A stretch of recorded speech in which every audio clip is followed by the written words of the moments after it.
Well, we barely won this last game against Tennessee State, and we're preaching right now that we've got to find a way to play 4 quarters of good football, and we haven't done that yet this season. So we're still, working and searching towards that perfect game, that excellent game, so to speak. So I don't think our guys will be overlooking Lane College at all, because we understand we got a lot of work to do in order to be the team that we want to be. We've got to put in a lot of work to do that, and we don't get another opportunity to go out and put together a complete game until we play Lane on Saturday. So definitely won't be overlooking them. Andrew, can I ask another one? Yes, sir. Sam, also in terms of what you need to work on going into this game, what are the most glaring needs for your team starting offensively? Well, offensively, we didn't run the ball well this past ball game. We had less than 100 yards rushing, so we've got to get back to being able to run the football and be more balanced. We passed for a lot of yards in this last ball game, but we do understand that we want to be able to run the ball, because we actually, time of possession was heavily in Tennessee State's favor. They held the ball 10 more minutes than we did, and that's not the type of ball that we want to play. We were just very fortunate that in the second half our defense, showed up, and we also caused 2 turnovers. That was the difference in that ball game. But offensively, we got to be able to run the football. All right. Thank you. Good luck this weekend. Thank you. Next question goes to Charles Porter.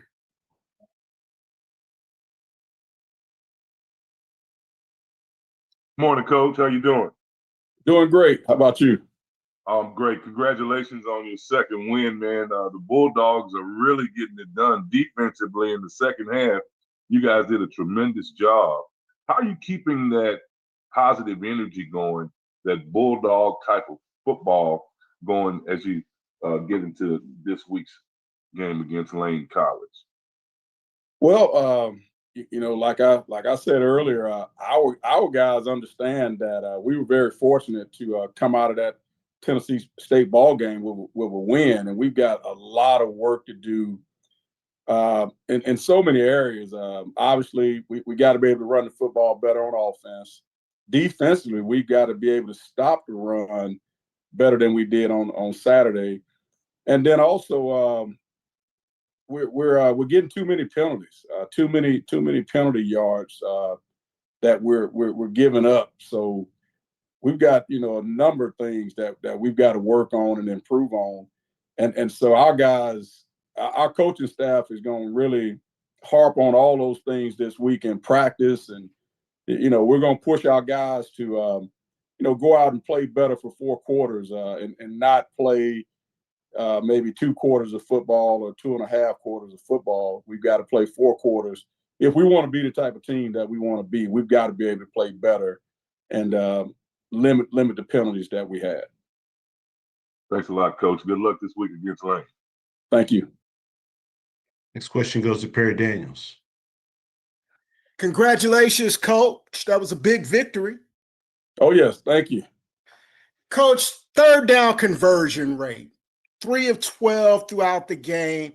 How do you go about correcting that moving forward?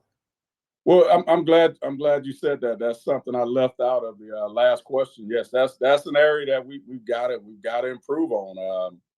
We improved on it in the Alcorn game, and then we fell back into not being good on 3rd down. Like you said, 3 of 12. That's not good enough for us on offense if we want to be the type of team we want to be. And then even defensively, they were 7 of 15 on 3rd down, and that's really close to 50% for them. So we got to improve on both sides of the ball on 3rd down. So we'll get some extra work in on 3rd down this week in practice. That's really all we can do is, just put ourselves in those situations in practice and then be able to carry that over into the ball game on Saturday. Thank you, Coach. Good luck. All right. Thank you. Coach Shade, as always, we appreciate your time. Look forward to speaking to you again next week. All right. Thank you, guys. Have a good week. Thank you. Next, we go over to Alabama State and Coach Robinson. Once again, if you do have questions, please utilize the raise your hand feature to get your question in the queue. With that being said, happy to be joined by Coach Robinson with Alabama State. Good morning, Coach. Good morning. How's it going today? Doing great, Coach. As always, thank you for taking time to join us. And if you could, please start us out with an opening statement recapping your team's most recent outing versus Miles. Yep. So we had our home opener against Miles College this week. Got off to a good start. Was able to drive down the field, had some explosive plays to a couple of our receivers. The guys played hard. I think we were up maybe 31-6 or 31-3 at the half. Didn't get a whole lot going in the second half. Played a lot of guys. Give Miles College a lot of credit. They came out and Coach Gould, they ran the football a little bit better than we would have liked. And they were able to drive down and score. So the final score, I think, was 37-9. But all in all, it was a good day. We had a really good crowd, home crowd there for our first game, and we were excited about it. And so now we go into our bye week. So we want to make sure we win the bye week. Want to be great at academics, great at getting healthy, those type of things as we get ready for the SWAC opener in a couple weeks, going down to Tallahassee against FAMU.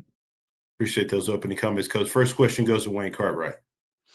Hey, Coach, I'll ask about FAMU next week, but what I want to ask you this week is, what are the things in specifically, as you guys have played 3 games, that now that you're on your bye week, what are the things in specifics that you guys as a team, as a staff, that needs to improve as a whole? Broad brush here.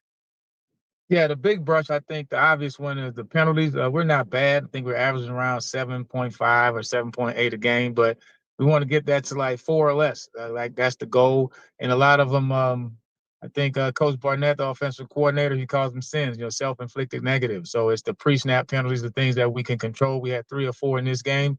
So you get rid of those and you're down to your 4 penalties a game. So I think that's one of the biggest things. And I think just communicating and talking better on defense. A lot of young guys played. A lot of guys played their first college football game. So, the communication in practice as well. Now you got to get that communication in the game. It's been improving each week, so we want to get that to keep moving in the right direction.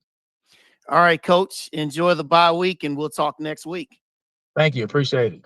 Next question goes to Mona Stapleton. Good morning, Coach. How you doing? Doing well. How are you today? I'm great. So you guys did an amazing job on offense and defense. Andrew Body was nearly perfect. He had 4 touchdowns, and then defensively, you had roughly 10 tackles for loss.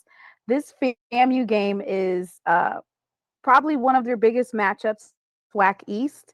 So what are you going to do in the off week to make sure that you bring in that same fire and balance when you walk into Bragg Memorial? Yeah, we'll get back to basics, blocking and tackling. That's what football is all about. So we'll just try to execute at a high level during the off week. Stay healthy. Make sure we catch up on school. Make sure we're winning off the field, win the off the field battle. But I think both teams have a bye week, so we'll both be looking at each other. So we'll have the equal amount of time to prepare. But we play every year, so we know each other. There's not a whole lot of secrets. I think we both know what to expect, and it's going to be a really good game. Thank you, Coach, and you have a good week. Appreciate it. Next question goes to Donald Ware. Good morning, Coach Robinson. How you doing? Doing well. How's it going today? Doing good. For you, with respect to Andrew Body, is this the season he's currently having? Is this what you envisioned that would happen last year? Because he's ranked in quite a few national statistics in terms of passing yards, et cetera, touchdowns, no interceptions. And then do you ever find yourself thinking, boy, what if we had him last season? What could that season have looked like? Yeah, I thought about it all summer, but I'm over it now. So I think now we are where we are. And so him and I talked about it a lot. A lot of times we have our plan for life, but God has a bigger plan. So we can't go back and say what would have happened, what should have happened. That's how I kind of live my life. And so right now we're just living in the moment. We're not focused on down the road. We're not focused on yesterday. We're just trying to go out there and win today. That's been our motto all the time. So we just want to have the best Monday we can have. And so as long as we stay in the present, I think it'll be okay. But to answer your first question, yes. I mean, I felt like him coming over, being familiar with the SWAC, playing in the conference, I thought that he can do those type of things and more. And I think it's not just him. I think the offensive line is playing at a high level, and the receivers are playing at an extremely high level. So we have a lot of playmakers out there. He doesn't have to be great. I mean, he can throw a 10-yard pass and let those guys, make a play for him. I think he's starting to understand that. All right, I appreciate it, Coach. Thank you. Appreciate it. Next question goes to Troy White. Good morning, Coach. Troy White, Fat Mouth Sports. Real quick, I know you talked about Andrew Body, and everybody wants to talk about Andrew Body. With you guys playing lane this week, you were able to play a lot of guys. Can you tell me about some of the younger guys or some of the guys that we don't normally see that jumped out on the screen for you? Yeah, against Miles College, I think some of the young guys, probably some of those defensive guys, was Amari Hall, safety who played a lot, physical tackler, made some plays. Out on the edge, Vincent Burrell, corner, who was able to stay in there and made a couple tackles. A couple guys covered some kicks. So we had about 8 or 9 freshmen who actually played in the game. So I think those young guys stepping up, getting that opportunity to make plays, and at some point they're going to be key backups, and we don't know, they may end up being a starter before the year's over with. So it was a great job in the second half to get them in there and to watch them compete and to watch them against some live competition and to watch them run to the ball and play hard. That's, if in doubt, just get to the ball, play with a great attitude and great effort. So those guys did that. So we were happy to see that. All right, Coach. Thank you. You have a good day. Appreciate it. To Doc Holliday. Morning, Coach. How you doing today? Doing good, Doc. How's it going on your end? I'm doing good. After giving up 52 to UAB in the first game, your defense has settled down, giving up only 7 and 9 points in the last 2 games. Tell me how you feel about your defense right now and going forward. Yeah, we're putting up some solid efforts. I think even the first game, we were tough, physical, violent. We were all of those things that we want to be, but we just had a lot of mental mistakes just as far as being positioning in zone coverage. So that's the things that we've been working on, communicating, the pre-snap read. We're not as good as we want to be. We want to keep getting better every week. So this is going to be a huge week from a bye week standpoint. We know how efficient FAMU can be offensively. So for us, we got to make sure that we're taking care of us, assignment and alignment. So I think if we can line up right, be where we're supposed to be, and just improve our tackling. And that's to me, a defensive team is like sharpening your sword every day. You have to go out there and improve your tackling daily. So those are the type of things we'll emphasize, and we want to keep getting better each week. We're moving in the right direction, but we're not there yet. And one more, how you feel about Jalen Jones as receiver? And I think he's more like Andrew Body's a safety net on the offensive end. Yeah, I mean, he's a state champion as a point guard out of Ramsey High School in Birmingham. So he has that leadership ability. He's used to being that guy. Got into football late, actually, and so I think his first year or two he was really figuring out what college football was like. But this spring we saw it. I mean, the defenders was, man, this Jalen's gonna be special. He feels it, and just a great kid. Works hard every day. Not a big talker, but just goes out there and plays at a really high level, and he's a big time competitor. All right, appreciate you, Coach. Get rested. Thank you, appreciate it. Next question goes to Charles Porter. Hey, Coach, good morning. Good morning, how's it going? Oh, man, it's going great. I tell you, the Hornets really have it buzzing in Montgomery. And incidentally, Ms. Thurston is throwing a little side-eye shade to us because the Hornets are doing so well. How is that energy a lot of people are really, really getting involved. I mean, the city of Montgomery is behind you 100%. How is that energy and that support fueling your program and your team as you go forward? Yeah, our athletic director always says we're Montgomery's D1 program. And so, you have some schools that are close by, but we're the Division I program in the city of Montgomery. So we want to appeal to everybody. So one way you can do that is to go out there and do well and win and compete at a high level. So that's been the goal for the last couple of years. And so we've had support since I've been here, even from back when I was a student. Coach Markham would always tell us America loves a winner. So I think if you want to get people to come out to the games, you have to win. So that's our competitive drive and nature, is to go out there and win. And the support has been great. So we know it will continue. But for us, we can just control winning today and going out there and putting our best effort on Saturday and just try to continue winning. Thanks, Coach. Good luck in the Good job. upcoming against Florida A&M. Thank you. Coach, as always, we appreciate your time. Look forward to speaking to you again next week. Absolutely. Thank you, guys. Appreciate it. Thank you. Next, we go over to Alcorn State and head coach Cedric Thomas. Once again, if you do have questions, please utilize the raise your hand feature to get your question in the queue, and please wait to be acknowledged prior to asking your question. Happy to be joined by Coach Thomas with Alcorn State. Good morning, Coach. Morning. Coach, as always, thank you for taking some time out of your schedule to join us. Coach, if you would please start us out with an opening statement, recapping your team's most recent outing versus Mississippi State. Yes, sir. Went down to Starkville. What a exciting environment. Really good crowd. Started out a little slow defensively. Gave up explosive. Started to move the ball a bit on offense. Had a critical drop. It could have put points on the board for us.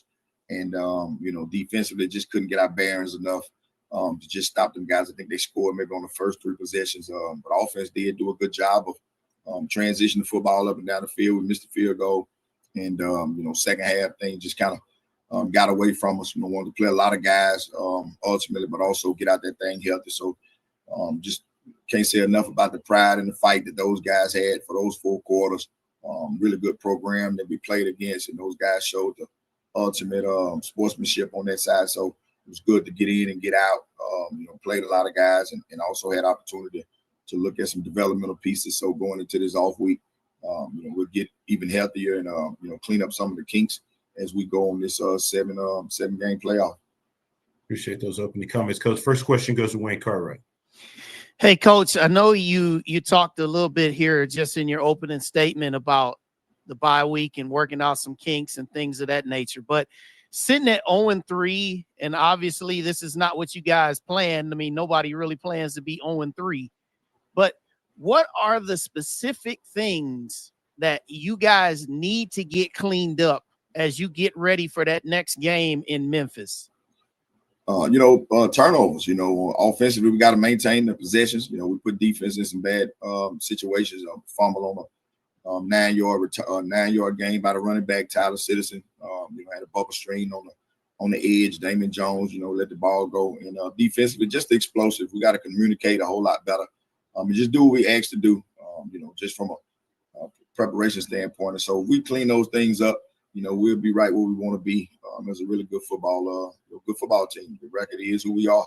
And so guys got to understand that and start with us as a coaching staff and myself, just taking the charge, from that aspect. But we are good enough. Guys are talented, and working. We just got to do those small things because it really matters. All right, Coach. Thanks. Enjoy the bye week, and we'll talk next week. Yes, sir. This question goes to Perry Daniels. Good morning, Coach. Morning. Coach, what are some positives that you take away from an experience like this against an FBS school? Just that environment and being able to communicate and get stops. Some of those guys, man, they could actually score every drive. And just talking to Coach Dan and some of them guys over there, they wasn't calling the dogs off. They 2s and 3s. It's just as hungry and wanted to play. So defensively, we got some stops, got a turnover. Got some hits on the quarterback, and offensively, we did drive the football, and moved it around. Offensive line only gave up a sack, I think. And so, some good positives, inside of it. We just got to pull those, going forward and just play complementary football. If we can get all 3 phases going in the right direction consistently, then we'll be right where we need to be. And, Coach, with the off week this week, when do you transition from working on your program and your team to game planning for Arkansas Pine Bluff? We'll start looking at those guys maybe Tuesday, Wednesday. We want to still create that mindset as if we got a game on Saturday.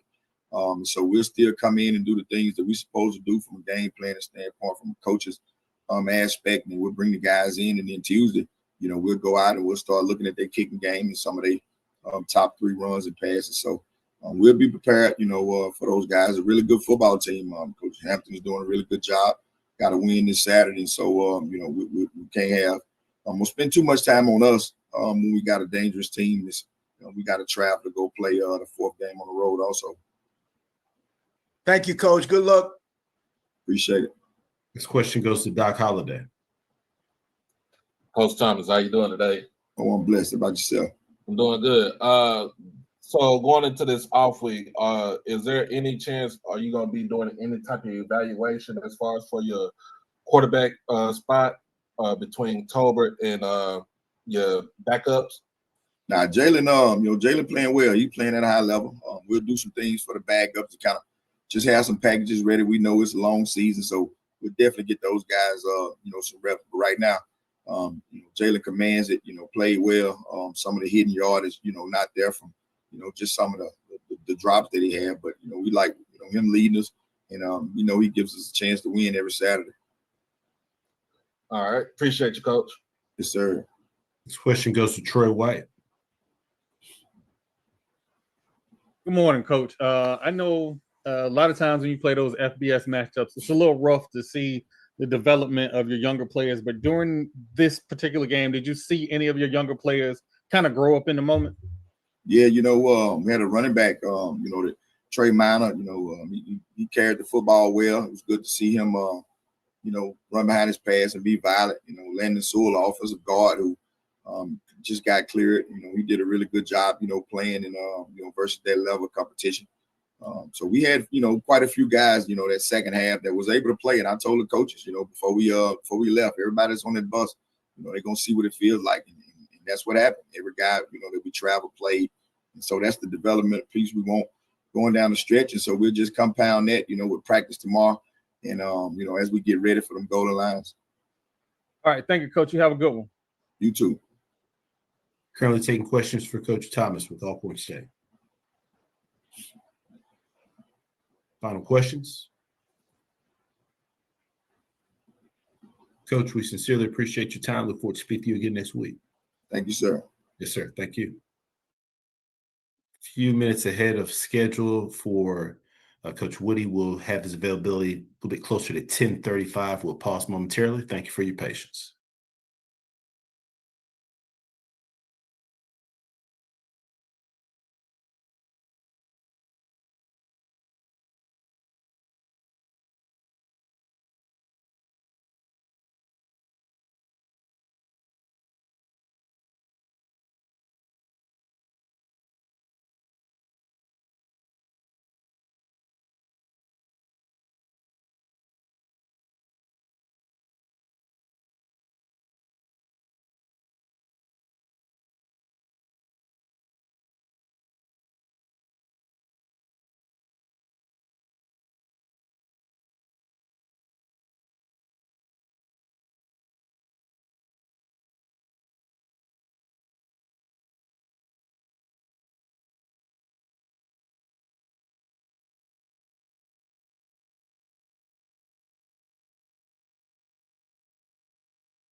All right, once again, for our media participants, if you do have questions for our coaches, we ask you please utilize the raise your hand feature to get your question in the queue. Please limit your questions to one initial question on this first go around. There's already several questions there in the queue, so please limit your lights on.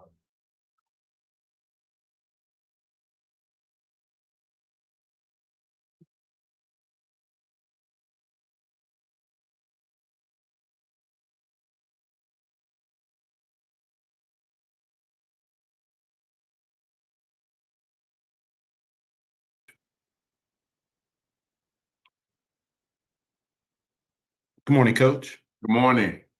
Coach, as always, thank you for taking some time to join us. If you could, please start us out with an opening statement, recapping your team's most recent outing at South Carolina State.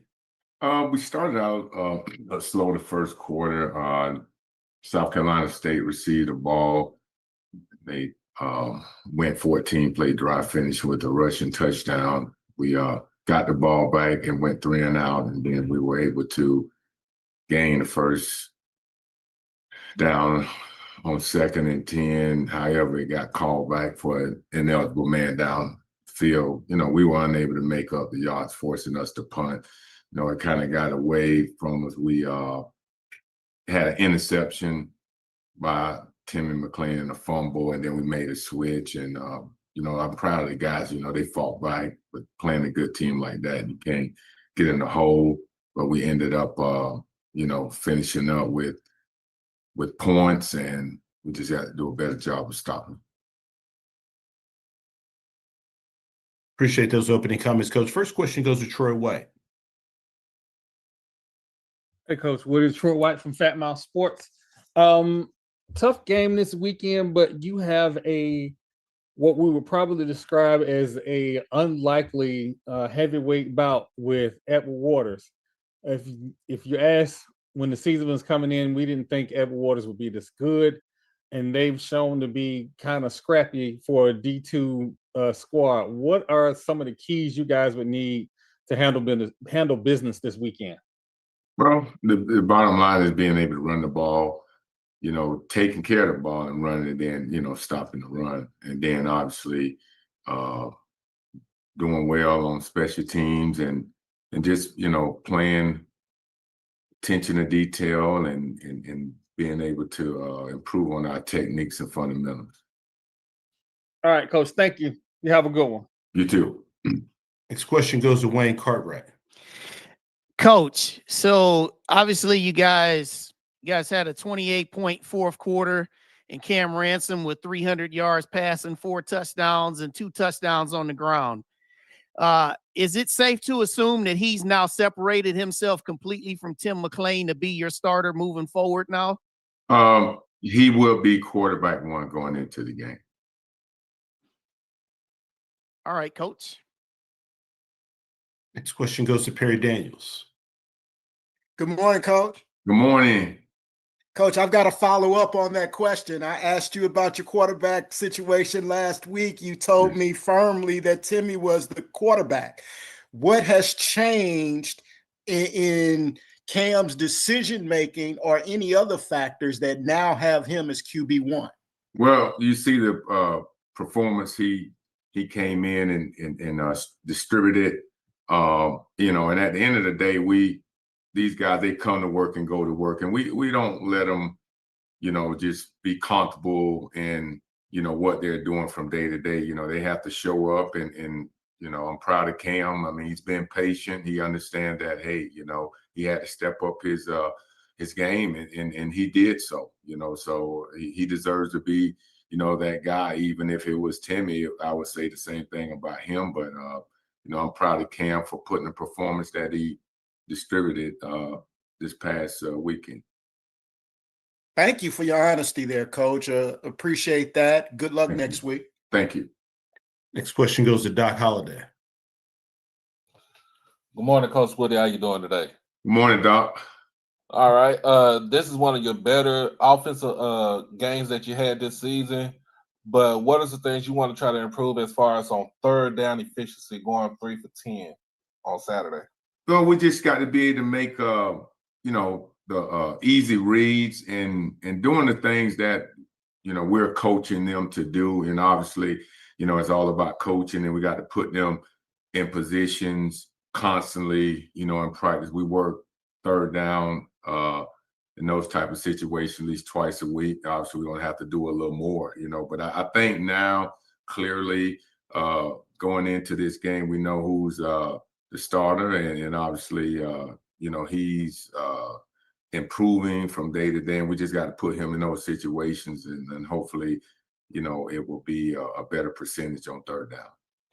And one more question. I know you told from last season with the game against the SWAC opponent in Clark, Atlanta. Now you're going into the game with Edward Waters, who's 3-0 right now. What do you tell your kids as far as this not making it a trap game and just making it a regular game that you would play every week? Well, it's the most important game because it's the next game on our schedule. And these guys, they understand that. We talk about it, all the time. So, we're excited for the opportunity to play those guys. All right. Thank you, Coach. You have a good one. Thank you. This question goes to Dwayne Nash. Good morning, Coach. Dwayne Nash from the Yard HBCU Sports and Hero Sports. How are you doing this morning? I'm doing great. And yourself? I'm doing pretty good. That's good. Your team was able to put up 40-plus points against a program that allowed just 2 offensive touchdowns against a nationally ranked opponent just a week ago. What did you see in South Carolina State's defense that made that possible? And is there any way that you can make this type of offensive efficiency sustainable for the rest of the season?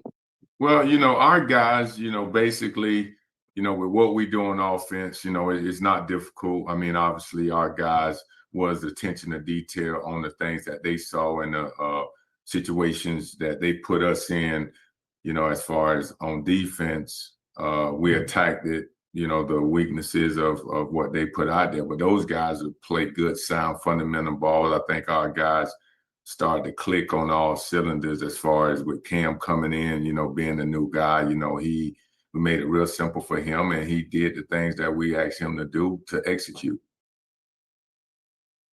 All right. Thanks so much, Coach. Good luck this week. Thank you. Mm-hmm. Next question goes to Wayne Cartwright. Hey, Coach, I want to just come back now. I want to ask you specifically about this game this week with Edward Waters. Obviously, on that other side, they've got some guys that have been coaching in the SWAC before, and even a guy with Brian Jenkins who Bethune-Cookman knows very well. Talk about this game in terms of the big keys for you guys in terms of stopping them offensively, and then just the overall tenor of your program heading into it. Hey, just being disciplined, obviously. I mean, certain guys on their staff, no guys on our staff. But at the end of the day, we got to go in and prepare to win a football game. All the distractions, all of the history, that goes out the window when you line up. So we're ready to go. All right. Thanks, Coach. Good luck this week against Edward Waters. Thank you. Next question goes to Darren. Hey, Coach, this is Darren Horton with HBCU Go. I will be the play-by-play announcer for your game this week with Edward Waters. I wanted to ask you about learning about your team. Oftentimes, as the season goes on, a coach will learn different aspects of his team. You've had 3 games now to observe what your team and coach your team. What is it that you've learned about your team that you're starting to understand better as a head coach on how to direct them and how to teach them? Well, I tell you, the big key is having a leader. I know, you talk with certain guys that you feel have those type of qualities, on your entire program, whether it's, the leadership council or someone that you can really respect their word, and everybody wants a leader. And I just think for what Cam Ransom, did in that game, coming off the sideline, cheering his teammates and putting a dent in things, I think that's really what this team needed, somebody that they want to follow. And consistency, and that's the big thing, is the word consistent. They knowing our guys, they want to follow somebody, and that person is normally it's the quarterback, So we feel good about where we're at now. A lot of the guys were talking, and that's what they said, Coach. We just need a consistent leader. Thank you, Coach. Thank you. Last question goes to James Hill. Hey, Coach, I hope you and everybody in Daytona are well. When you look at Ed Waters, you'll look over and you'll see some familiar faces with headsets on. When you see Coach Jenkins and you see even Eric Dooley, but just talk about the coaches and how coaches every Saturday there's big games and the different coaching philosophies and schemes they meet face to face. Well, it's all about blocking and tackling.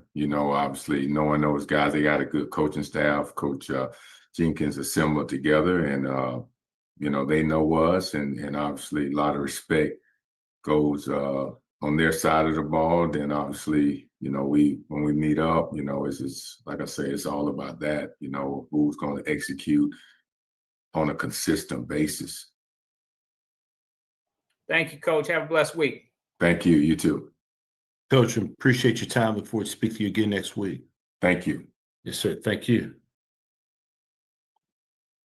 Now go over to Florida A&M and Coach Colsey. Once again, if you do have any questions, we ask you please utilize the raise your hand feature to get your question in the queue for our coaches. Coach Colsey's on his way. He's coming from the meeting. He'll be here shortly. Thank you. All right, we'll pause momentarily. We appreciate your patience.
Once again, for our media participants, if you do have questions for our coaches, please utilize the raise your hand feature to get your question in the queue.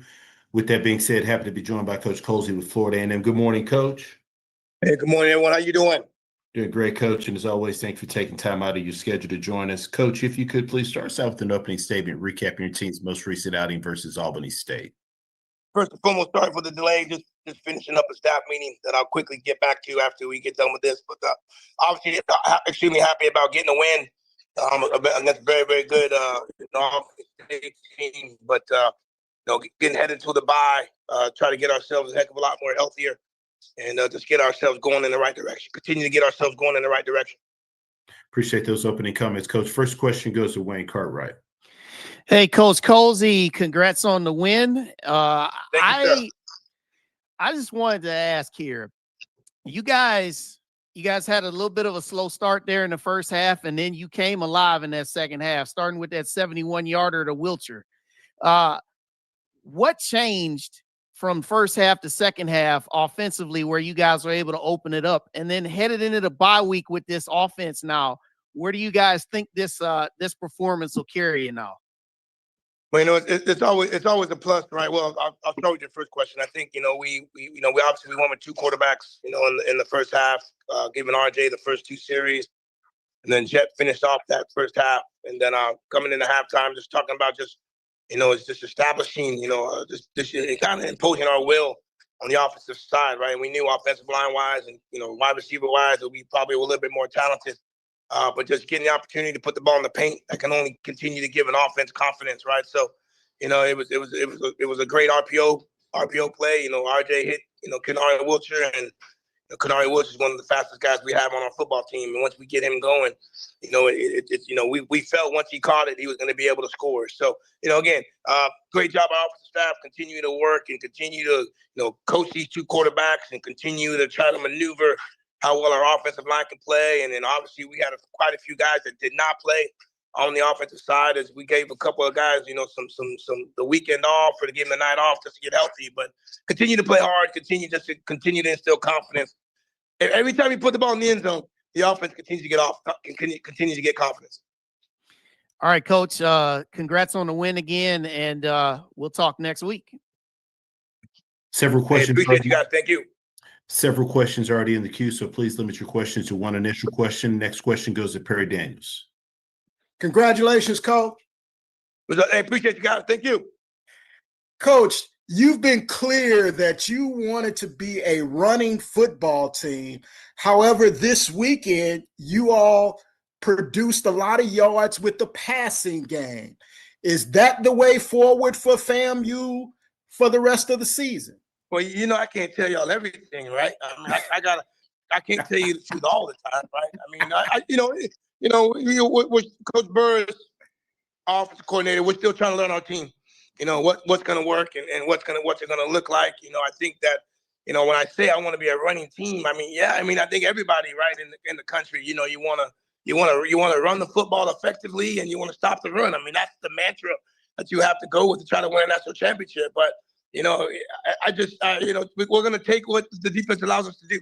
You know, I mean, obviously, when you hit that 71-yard touchdown pass in the third quarter, well, that was a defense that was showing up, you know, making sure that we threw the football. And, you know, our RJ was lucky enough to make a good read and get the ball to Wiltshire on the run, right? So if you look at that play, I mean, they were geared up to stop the run. And, you know, that's why RPO sometimes can be so effective, right? It puts one-on-one with the wide receiver and the defensive back. So, you know, we want to be a great running team.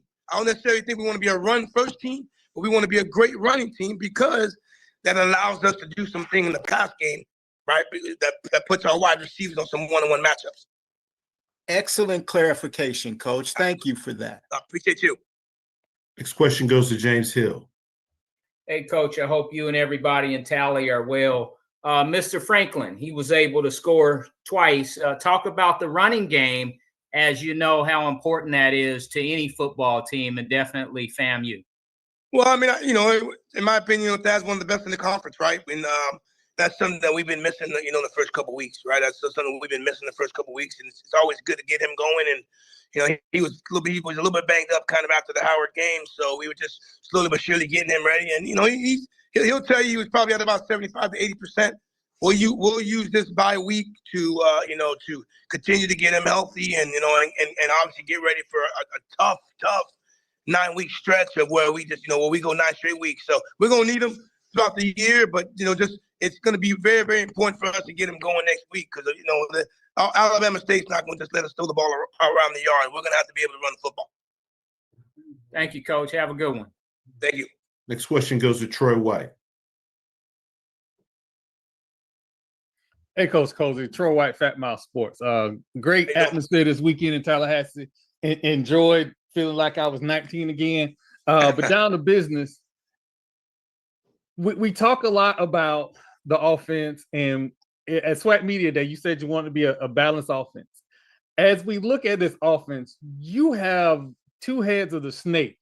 And I know you told me not to ask about your quarterbacks, but they are playing better. Even though we had some miscues, they are playing better this year. Can you speak to their development? Well, it's Dr. Coach Burris, man. He's doing a great job with them. You know, we are, you know, we're having success with both of them, right? You know, but I think for us, the details is what could potentially separate them, right? I mean, you got guys making good throws.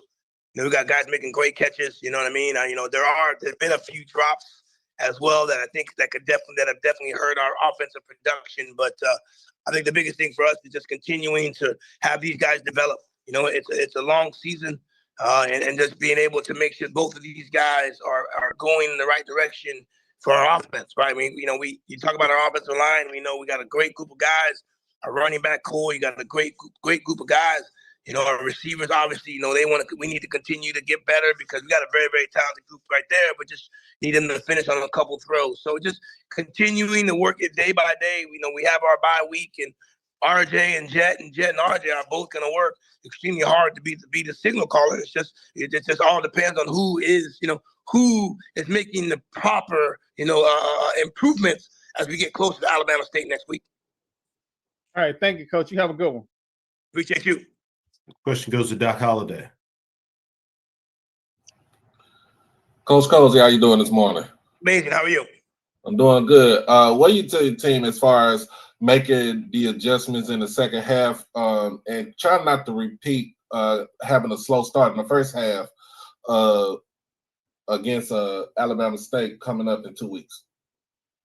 Well, I mean, you have a slow start. I'll go backwards on the question. You have a slow start against Alabama State, man. You could be down rather early, right? So, But I think the biggest thing for us was just, again, getting in that second half, just kind of we having an idea what we needed to do on offense, but defensively we needed to make some changes, right? I mean, our Alabama, our Albany State came out and did a couple things that we didn't expect them to do, and they got a great quarterback, great wide receiver, and they put us in a little bit of a tight spot early in the football game. So it was a collective effort that we all needed to make sure we were getting better, and then we get a turnover right after the big play, and so kind of getting our rhythm and continuing to get confidence, right? But again, it does start, with what we're doing on offense and defensively. We gotta make sure we're playing at a big time level as well, because getting ready for Alabama State, they're playing some really, really good football. Potentially should be 3-0 with the win against an FBS opponent. So we're gonna have a tough time if we don't come ready to play next week. All right, appreciate you, Coach. Coach, we sincerely appreciate your time. Look forward to speaking to you again next week. Okay, appreciate you guys. Looking forward to seeing y'all. Thank you. And good luck to everybody. And good luck to everybody this weekend. Appreciate it, Coach. All right, boss.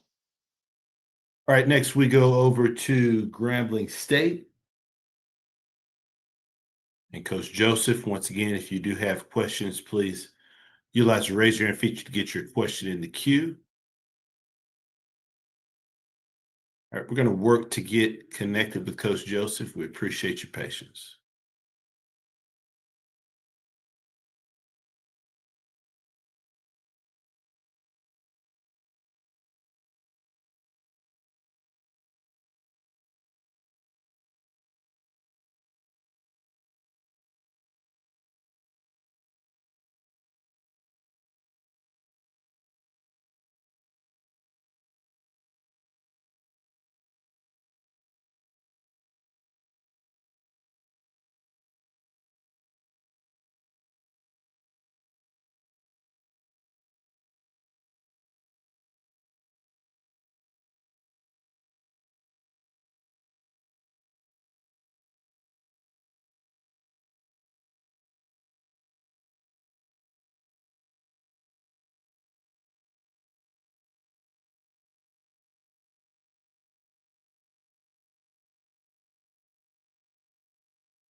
All right, we're working to reach Coach Joseph with Grambling State. If we're unable to reach him here, we will actually be able to adjust his schedule to the 12:05 slot after Coach Taylor with Jackson State. Apologies for any inconvenience. We'll be back momentarily.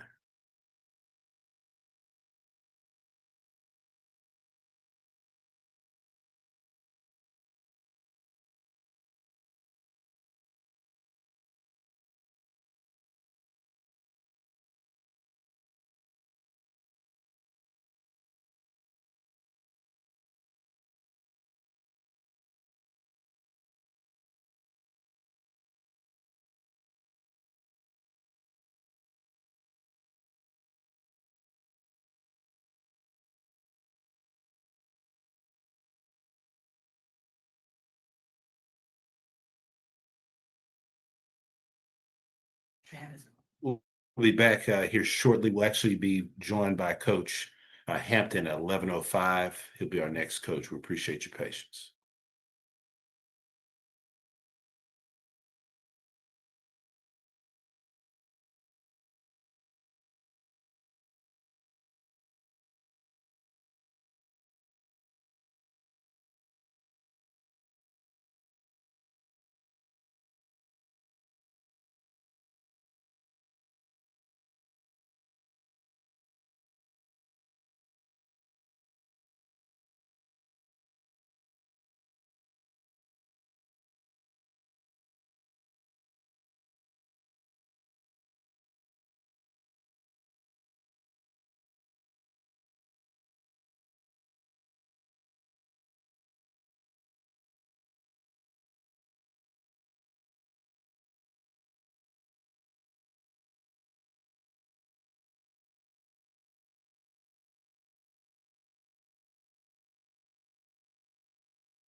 But once again, we have made an adjustment to our schedule. Coach Joseph with Grambling State will join us at 12:05 after Coach TC Taylor's availability.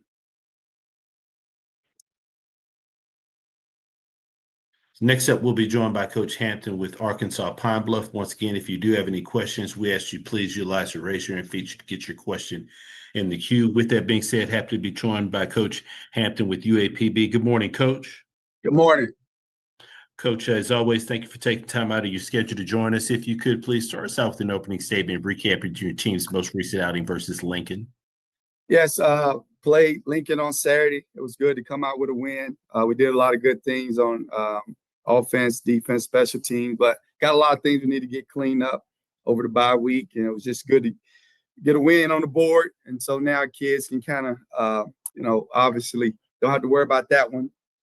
At monkey on your back every time you don't get a win. You still got to walk around campus, still got to hear people talk. So it was good to get that out of the way. Now we can just relax and play football. Appreciate those opening comments, Coach. First question goes to Wayne Cartwright. Hey, Coach Hampton, congrats on the win. And my question for you this week is, how do you feel about Christian Peters?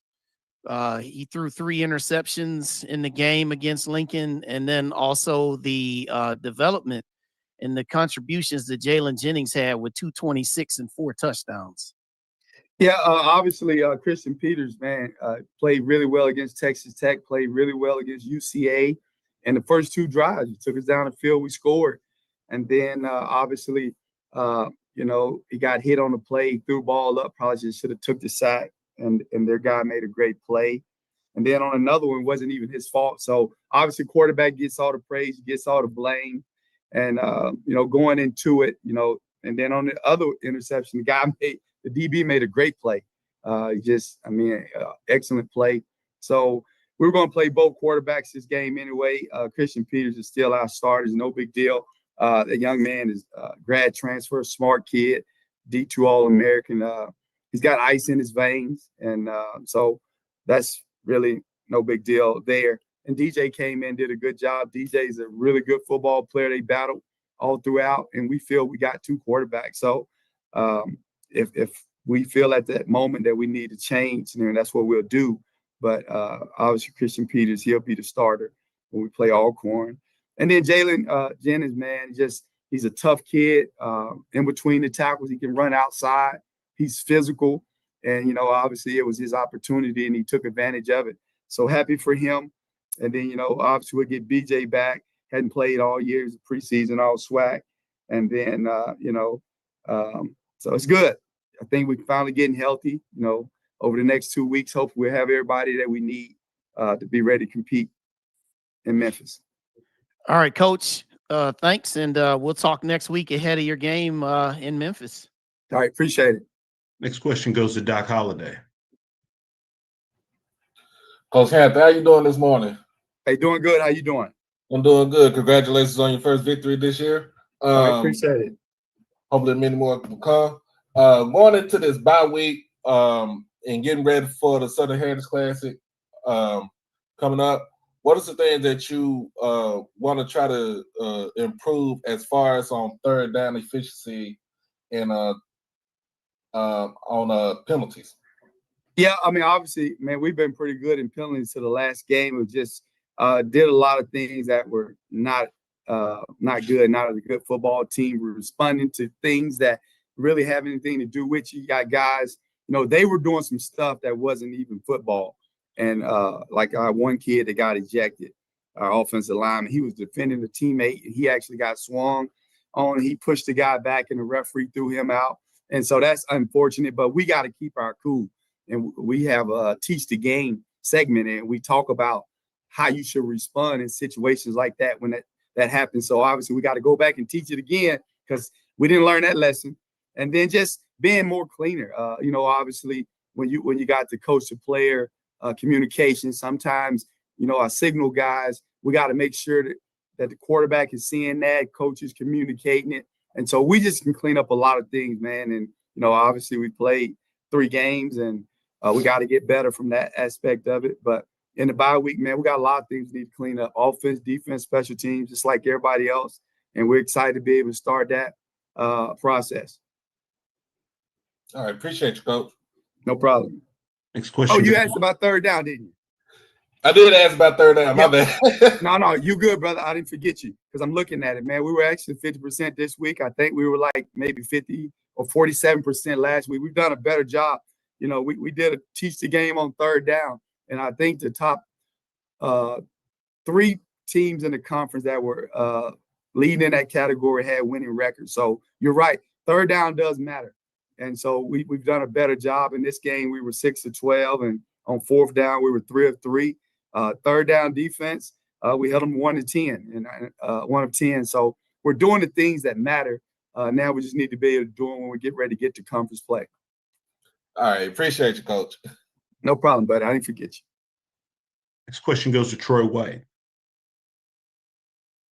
Good morning, Coach. Good morning. I know a lot of times we get wrapped up in wins and losses and we forget about the younger players' development. Are there any younger players that we haven't been aware of that jumped off the screen for you this weekend? That was the whole team young. No, we got a lot of young guys. They're playing. They're starting, getting a lot of reps. Like my corners, they're babies. They're sophomores. They were freshmen last year. We got freshman receivers that's getting reps with the ones. This is a young football team mixed with some older guys, and we just got to continue to grow up. Some growing pains. Obviously when we played UCA, it was 10 20 at half, should have been 20-14, but we're right there in the game.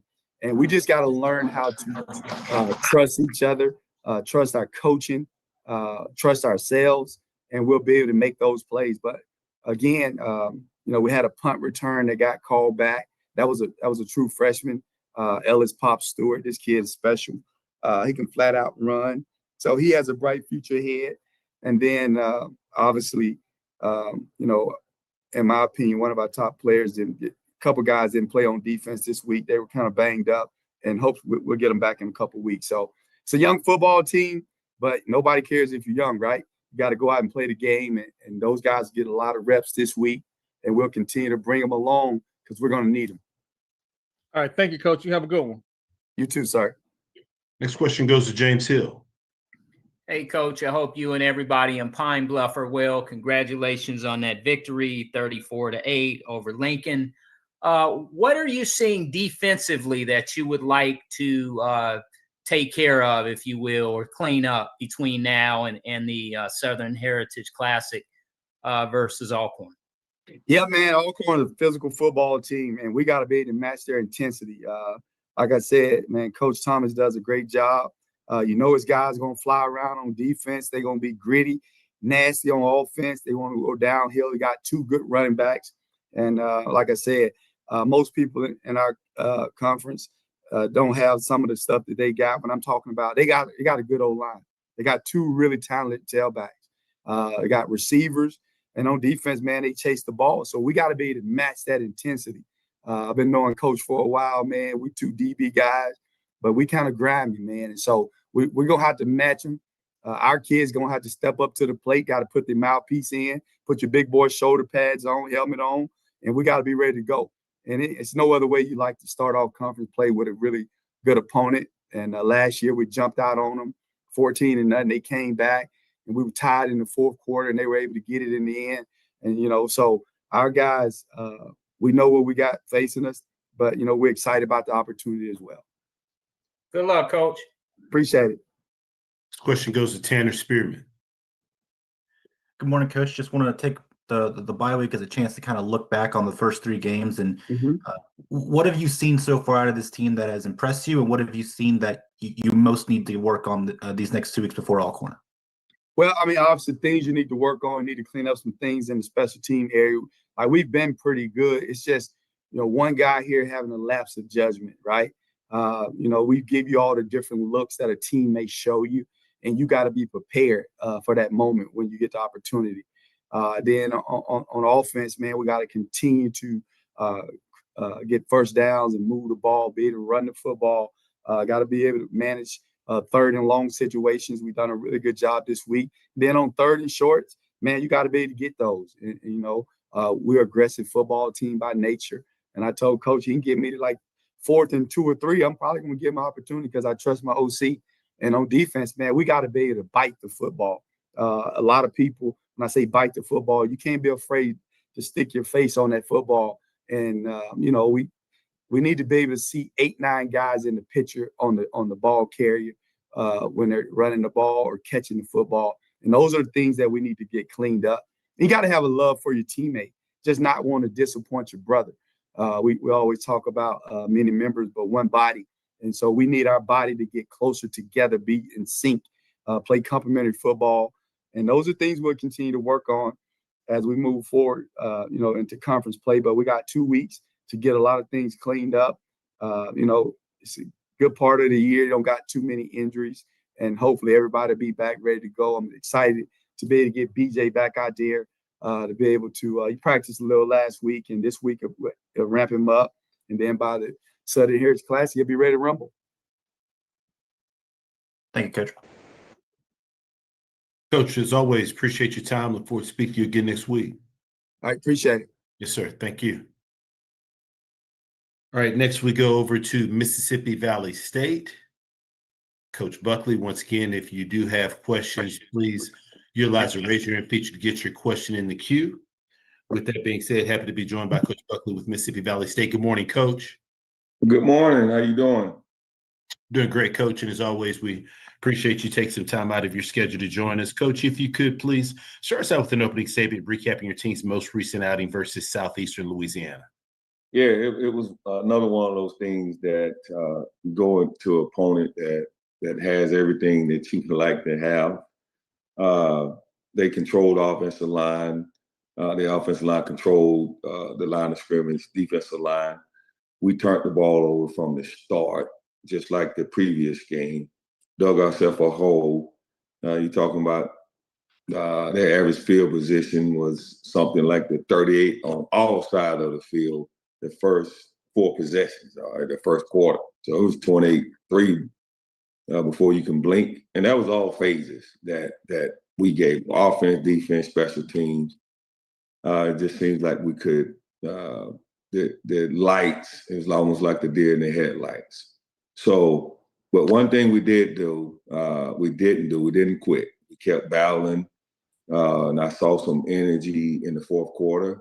We put some young guys in to see what they can do. We are trying to change the attitude, trying to change the mindset, the culture here. This has been one of the situations for over 2 decades.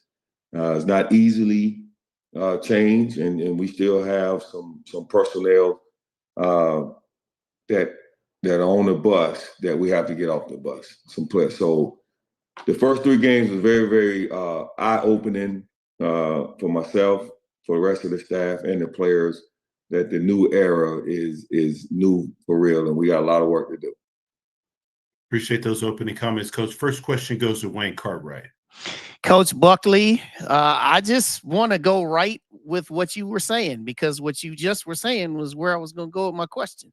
You guys are headed into a bye week, and obviously this gives you the chance to hit that reset. But you talk about culture, you talk about scheme, you talk about fit. What are some of the things, the immediate things that you and your staff can do during this bye week that will give you the help, man, before you hit that field against Texas Southern? Yes, we went into the Lions Den and found out that we weren't ready for that, right? So from overall organization standpoint, what I'm going to do along with the coaches is reassess everything, including myself, and trying to get the right people on the bus, whether that's 58 62 players, getting the right attitude, going back to the basics like every coach said they're going to do, right? Looking at the special teams, offense, defense, where are we getting hurt at, right? And getting back to the alignment and assignment. If you line up properly and you understand the assignment, you have a great chance of having a great performance. And we've done it in spurts. Now we have to be able to do it for a complete game. Well, Coach, I'm behind you. I know you still got a lot of supporters. So best of luck to you here in the bye week, and we'll talk next week. Thank you. Thank you. Next question goes to Troy White. Hey, Coach, Troy White, Fat Mouth Sports, longtime fan. I know a lot of times when you get hit in the mouth, you come up bloody, but sometimes those bloody kids stand up and want to be able to ask for some more and keep fighting. Can you speak to any of the young guys that after this weekend came up and still look like they're ready to fight some more? Absolutely, and that's when you start trying to get the right guys on the bus. And guys, you've been around sports a long time. When you just the mindset of winning and losing is very thin, and that's what we're trying to change. So if you look at a young man like Chauncey Warren, linebacker, that was out there battling the whole game. You look at Byron Keys, that was battling. We have Shay Schaefer, a wide receiver that had a toe and still out there battling. Norman Taylor, running back from Rumble, Louisiana. We obviously don't want that to happen to you, what's happened to us the last 2 weeks. But it's also one of those things, if you take it the right way, you're learning. And I keep saying this, getting the right guys on the bus with the right mindset. When you are trying to turn around a program that, and they say start from scratch, sometimes program you start from below. You start from a negative position throughout the whole organization. And when you're trying to move that up to where you're going to go out and compete game in and game out, no matter who you're playing, that takes a lot of work. And we are starting to see some of that now. That's why I'm here, right? Mississippi made, and nothing phases us. We're going to keep working and grinding. All right, Coach. Well, I look forward to seeing the teams progress. You have a good one. Thank you. Next question goes to Charles Bishop. Hey, Coach, I wanted to follow up on the thing that you were talking about, especially in terms of finding the right guys, finding the right 22 out there. And you just mentioned a cadre of guys in terms of what you saw from them this past week. But are you any closer to just identifying more bodies that, in terms of guys that you want to see out there playing? Absolutely. This game here, we you have a good idea. You look at the first game, look at the second game, and you still. And it was one of those ones, okay, I want to give this guy a shot, see if he can do it. See this guy for what we want, as a Valley program, as a Valley football player. Are they going to give us that 100%? Are they going to line up right? Are they going to compete the entire game? And this past game revealed a lot. Some guys got tossed off the bus. They didn't walk off the bus. They got tossed off the bus. Some of them jumped through the window to get on the bus. So when you can eval and do those things, it after you're feeling really, really awful for 24 hours, then you start to come around and say, okay, what's the solution? How can we get better? And you start to put that game plan together. Good thing. Appreciate you, Coach. Thank you. This question goes to James Hill. Hey, Coach, I hope you and everyone in the Delta are well. When you're building a program, yes, sir, it's a process. Yes. As they say, Rome wasn't built in a day, or Egypt. Talk a little bit about building up Valley. Man, like you said, usually you start from scratch. We started from a negative point, and you have to go through every aspect of the program. I mean, from the top down, from administration down to the equipment room, to how we travel, everything about it, there has to be some adjustment. And then you finally get to the playing field and you concentrate on the players. And that's what has happened over the last 7 months for myself and the staff. When you arrived in February and everything is in disarray, and now you putting it together, and you seeing some fight for some guys, young and old. I should have mentioned that Kobe Bird out there too. He got with a broke finger out there fighting, and he was an upperclassman that wants to change the narrative, change the mindset. Then you have something you can build off, and that's what has been created these first 3 weeks. Good luck with the bye week and getting ready to play again. Thank you. Last question goes to Perry Daniels. Good morning, Coach. Good morning. Coach, I want to follow up on some of the things that you talked about, and you've mentioned some of these as we've gone along, but I want to hear the difference between your perception of what this job would be in Mississippi Valley and the reality of what this job is. Well, the perception is it was, they haven't had a winning season in over 2 decades. So it was going to be tough, right? The reality is it was a little bit worse because you wasn't starting from a clean surface. It was below that. But again, like I said before, when you want to do something and you want to go into the belly of the beast, and I was prepared for that.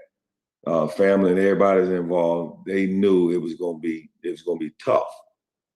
But we have some tough-minded players. We have tough-minded coaches. The administration from the president has been amazing. Our new AD, they understand the assignment, and we are here for the battle. We will compete, and we will get this thing going the right direction. Good luck, Coach. Thank you. Thank you. Coach, as always, we sincerely appreciate your time. Look forward to speaking to you again next week. Thank you. Yes, sir. Thank you. All right, next we go over to Prairie View A&M and Coach Jackson. Once again, if you do have any questions for our coaches, please utilize the raise your hand feature to get your question in the queue. With that being said, happy to be joined by Coach Jackson with Prairie View A&M. Good morning, Coach. Good morning. Coach, as always, we appreciate you taking some time out of your schedule to join us. If you could, please start us out with an opening statement recapping your team's most recent outing versus Rice. Yeah, we went into Houston again and played Rice. I thought our players came out and started the game fast, which had been a task for us. We've been working on starting fast, and I thought they did that on both sides of the ball. Went up 7, had some unfortunate things go our way, or that didn't go our way, and it allowed them to open the game up. Really proud of the way our guys kept fighting. I thought we matched up pretty well with them for the most part, so I was really encouraged by that. And I think it gave our guys a sense of what we can do when we're executing at a high level. And so disappointing that we lost, obviously. We didn't, like I said, like I tell you guys all the time, we came here to beat everybody on our schedule. We're not going to sit here and say what they have and what they don't have and what we don't have. We came here to win. And so I thought we had our opportunity to win. We just didn't close it out, which I think that experience will help us this season and beyond. Appreciate those opening comments, Coach. First question goes to Wayne Cartwright. Hey, Coach Jackson. So 3 games in, and you guys getting ready for Northwestern State coming into your house this weekend. What's your overall view of what needs to improve on your group in all phases as you get ready for this next game? Yeah, I think we need to continue to improve in all phases. It's not one thing in particular. Like I said, we had a problem starting the game, so we changed some things in practice and we started fast. I like what we changed there. I thought our staff did a really good job with that. So we got to continue to do that. But over the last 3 games, we've had some ebbs and flows, and what's worked we've kept, and what hadn't worked we threw out. And so we just what we try to do here, man, is stay basic. That's it. Like I always promised myself when I became a head coach that I wouldn't get on a call like this and say, we got to get back to the basics. No, we just try to stay basic in everything that we do, and therefore we don't have to get back to something that we already are. And so we've got to continue to improve within our basics, within our fundamentals of what we do. But like I said, after last week's game, I am encouraged that we're headed in the right direction.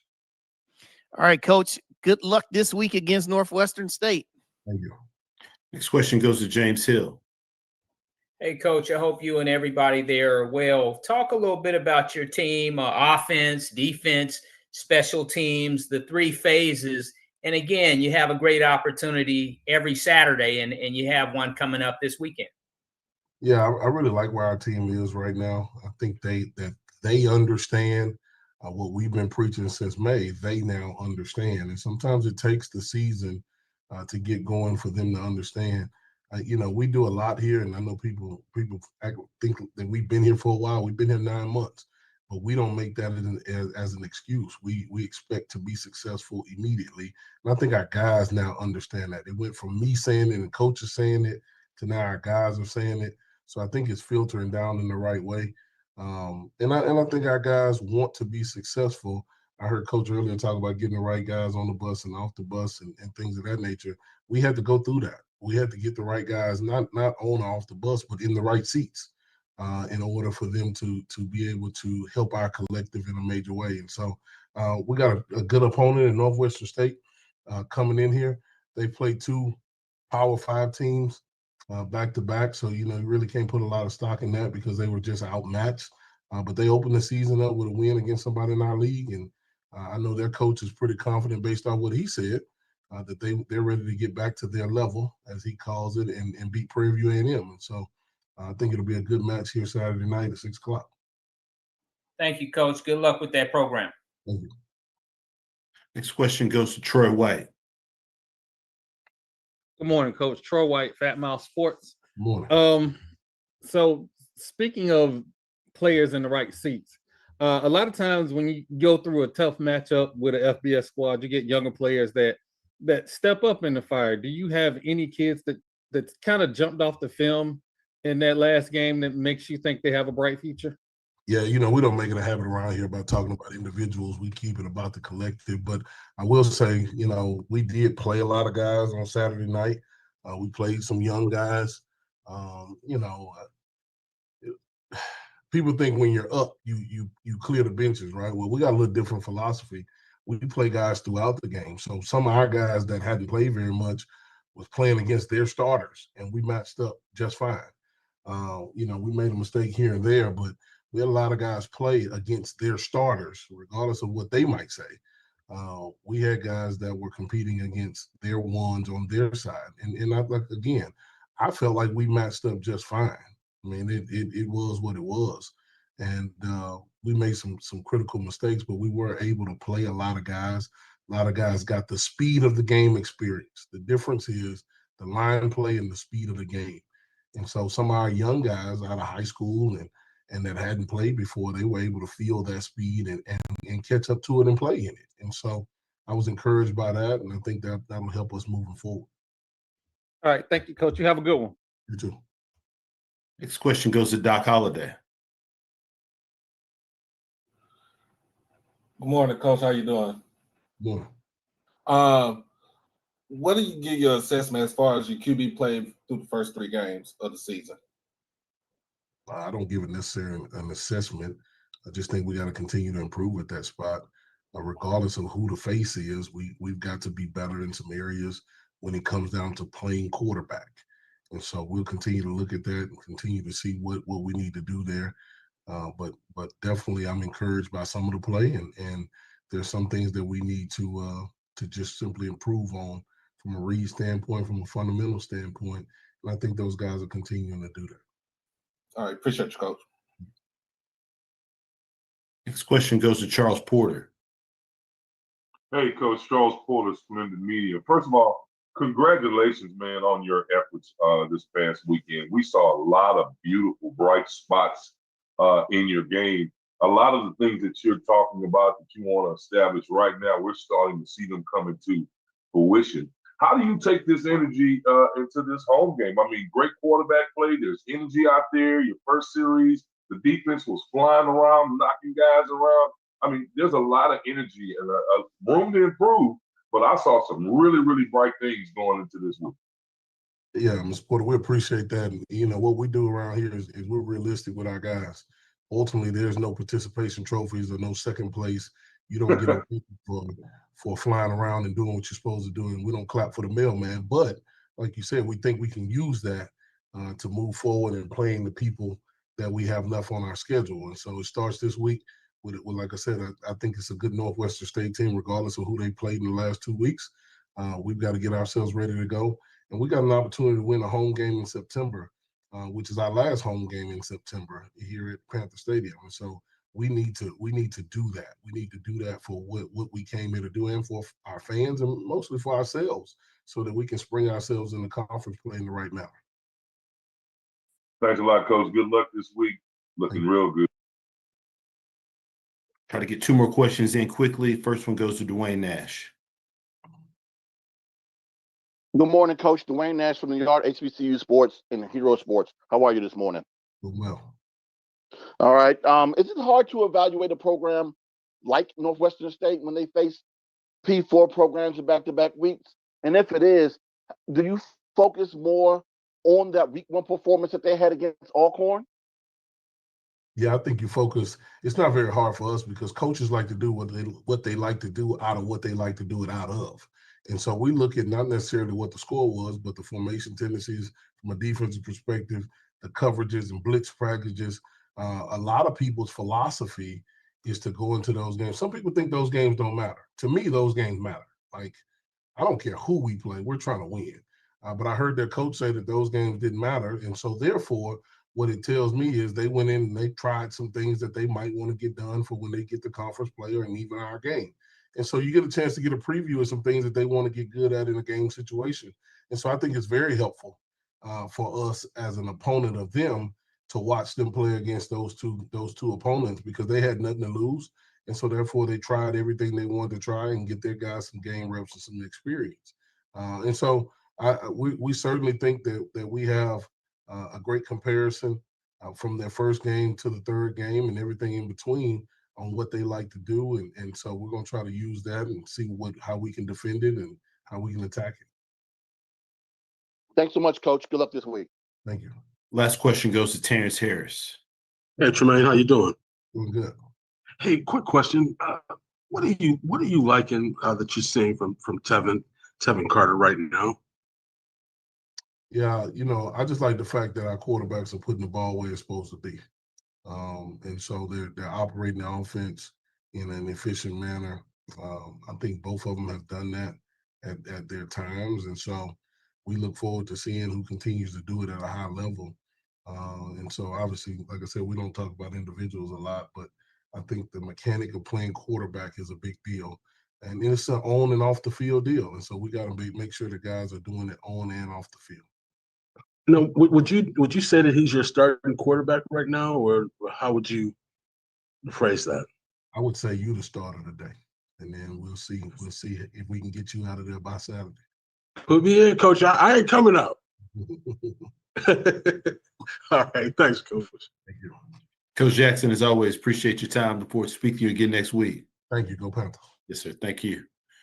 All right, next we move over to Southern University and Coach Graves. Once again, if you have questions, please utilize the raise your hand feature to get your question in the queue. With that being said, happy to be joined by Coach Graves with Southern University. Good morning, Coach. Good morning, Drew. How are you? Doing great, Coach. And as always, thank you for taking time out of your schedule to join us. If you could, start us out with an opening statement, recapping your team's most recent outing at Fresno State. Yeah, we went out on the West Coast. Had a good trip out there in the Mountain West Conference, playing a good Fresno State team, which was 2-1 and much improved. I was happy, really, really happy to see how the Jaguar Nation came out and showed up. We had a lot of Southern alumni out there supporting our program as well as the band, and was really pleased to see them. I'm hats off to my players.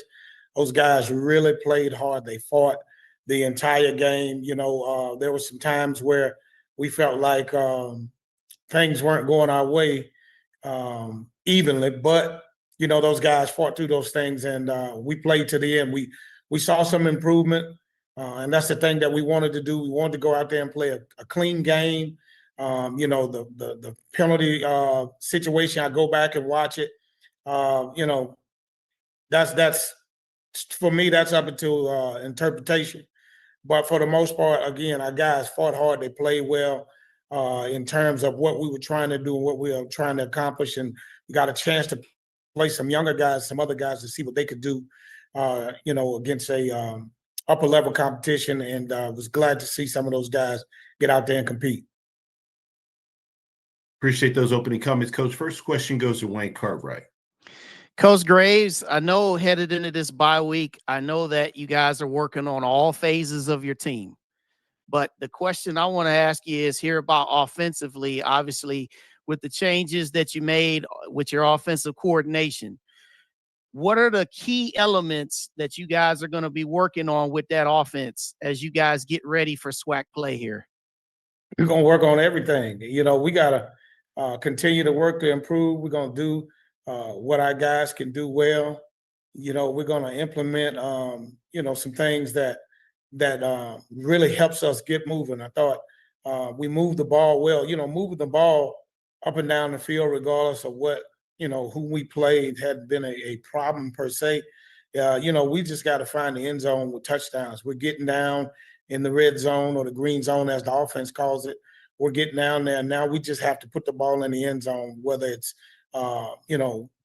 throwing and catching, sustaining a block, making sure that we're reading the running backs, making the right cuts, all those things, just the little things. Like I said, the guys are doing a good job. We're playing some young guys. We got some guys beat up. That's been since game one. But, we're not around here complaining and crying about, woe is me, because we don't have, guys that are playing. Our thing is, hey, next man up. And we're going to keep working to improve. All right, Coach, enjoy the bye week, and we'll talk next week about that team you're playing next week. Thank you. Next question goes to Perry Daniels. Good morning, Coach. Good morning. How are you? I'm super fantastic, Coach. It sounds like you have a lot of positive things to take away from your business trip to California. I want to ask about your quarterback, Ashton. Is it Strawler? Is that how? Strawler. Yes. Talk about him, Coach, and evaluate his play. Well, I'll tell you what, Ashton's a pleasant addition. You know, we lost a quarterback right before or right during camp for some personal reasons, and we were down, and we had a young man. He was at Kahoma Community College, and you know, like I say all the time, relationships matter. So because of some of the relationships our coaches have with other coaches, we were able to bring him in camp. He came in late, but he came in with the right attitude. He has a great attitude. He wants to learn. You know, he's a competitor, and you know, he does the little things that you want to see as a coach, seeing players do things the right way. And he came in and he's learning. And we put him in the game on Saturday, and you know, it was like, hey, I got my shot. Let me go and try to, you know, lead this team to victory. And he went out and he played well. He played well. You know, of course, he missed some throws or missed a few things, but all in all, he did a good job of leading our program on offense on Saturday. Thank you, Coach. You're welcome. This question goes to James Hill. Hey, Coach, I hope you and everybody there are well. Talk about health and strength as you have a bye week and you get ready in Jackson, but just talk a little bit about the health and strength of your team right now as you guys are in between with a bye. Well, I'm appreciative of the bye week. Hopefully we'll get some guys back. You know, we had some guys that have not played, you know, that were injured in the preseason, had surgeries, and that's experience in depth. And then we had some guys that's been hurt or been injured during week 1 or week 2. Some guys week 3. And, you know, we got to, again, there are no excuses. But, you know, when you have experienced players go down, it kind of stymies what you're trying to do in all 3 phases. But, again, hats off to these guys because guys are taking advantage of the opportunities, and hopefully we'll get some of these guys back over the open date. We'll have those guys back and have them sound and get ready for our next contest. Have a great week, sir. Thank you. Next question goes to Troy White. Good morning, Coach. Morning. Long trip out to California to face the face a slightly bigger opponent. I'm interested to know, a lot of times when you play those type of matchups, you look for your younger guys to step up. What are the younger guys that played this weekend that you can speak to their development during this last game? Well, we played a number of younger guys, and to see those guys go out and compete, it was good. You know, we played some true freshmen at offensive line, and you know, to see those guys go out there and compete against, you know, older guys or transfer guys, they got, you know, the experience got, I think one of the richer true freshmen, got him one time. He gave up a sack to a guy that transferred from USC, but for the most part, they fought and competed hard. You know, we had 3 sacks, but for the most part, those guys went out and competed on the offensive line. Those young guys, they fought and fought and fought. Defensively, you know, we had some young guys go out there and compete, and sometimes the situation, you know, you could tell that they were out there competing for the first time because they were, you know, sometimes a step too slow in some things. But again, those guys went out and competed and had the opportunity and the experience. I think that they gained will also help them going forward in the future. All right, Coach. Thank you. Good luck in the bye week. Hopefully, you get some guys healthy. Thank you. This question goes to Ty Miller. Coach Ty Miller from Power News Radio Network in Black. How you doing, Ty? Hey, man. How you doing? All right. 11 rushing yards against Fresno State. Was it a combination of their size and strength, or was it the fact that your running game definitely just needs more work? Oh, they were bigger. They were bigger. They were bigger and stronger. I'll tell you another thing, Ty. What was disappointing was it's like every time we got something going, you know, it was called back. You know, we have a big run, it's a holding call. You know, we have a big run, it's a illegal formation. It's, you know, and my thing, and anybody that knows me, and they will tell you, all I ever ask is for consistency. If you're gonna call it, if you're gonna call a game tight, call it tight for both sides. If you're gonna let us play on both sides. And I think that was some of the stuff that took some of the wind out of our sail. And you know, there were times where crucial third downs where you know, our guys basically it was pass interference. I mean, our guys, they were running through some of our guys and early, getting there early, and there were no calls. So it really stymied some of the things that we were doing offensively. But again, they were big up front. We were moving them. And like I said, we would have a little success. But, you know, then, you know, that's the frustrating part. When you go back and you look at it and you say, well, wow, you know, this is holding on us, but it's not holding on them. And that attributed to a lot of what we could or could not do offensively. I've seen it many times. Thank you, Coach. Thank you. Last question goes to Dwayne Nash.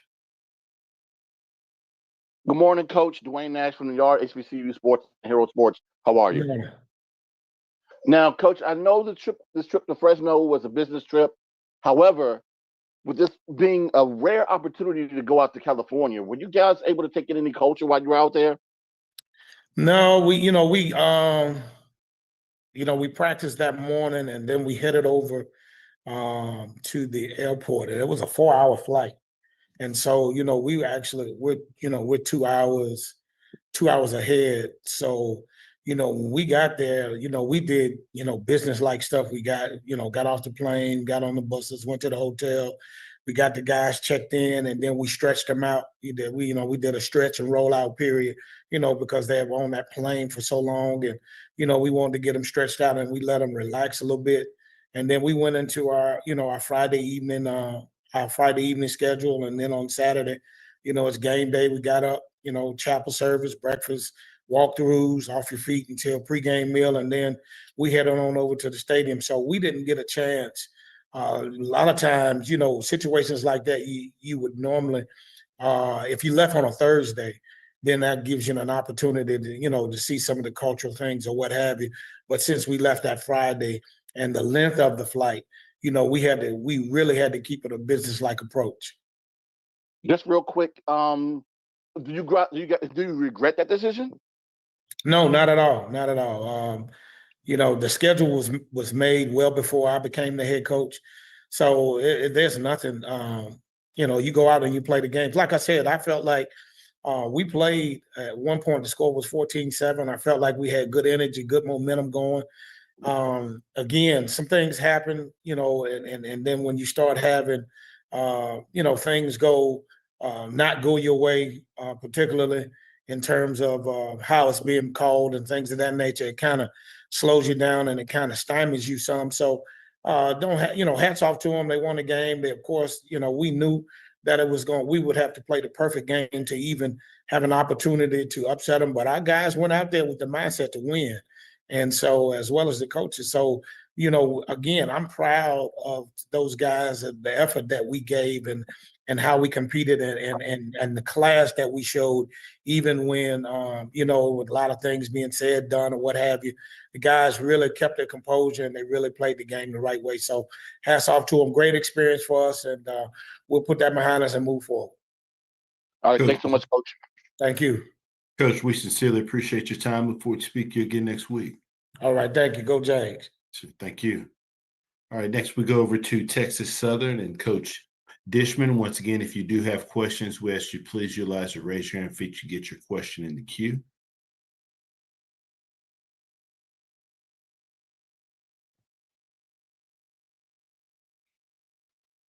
Hello, everybody.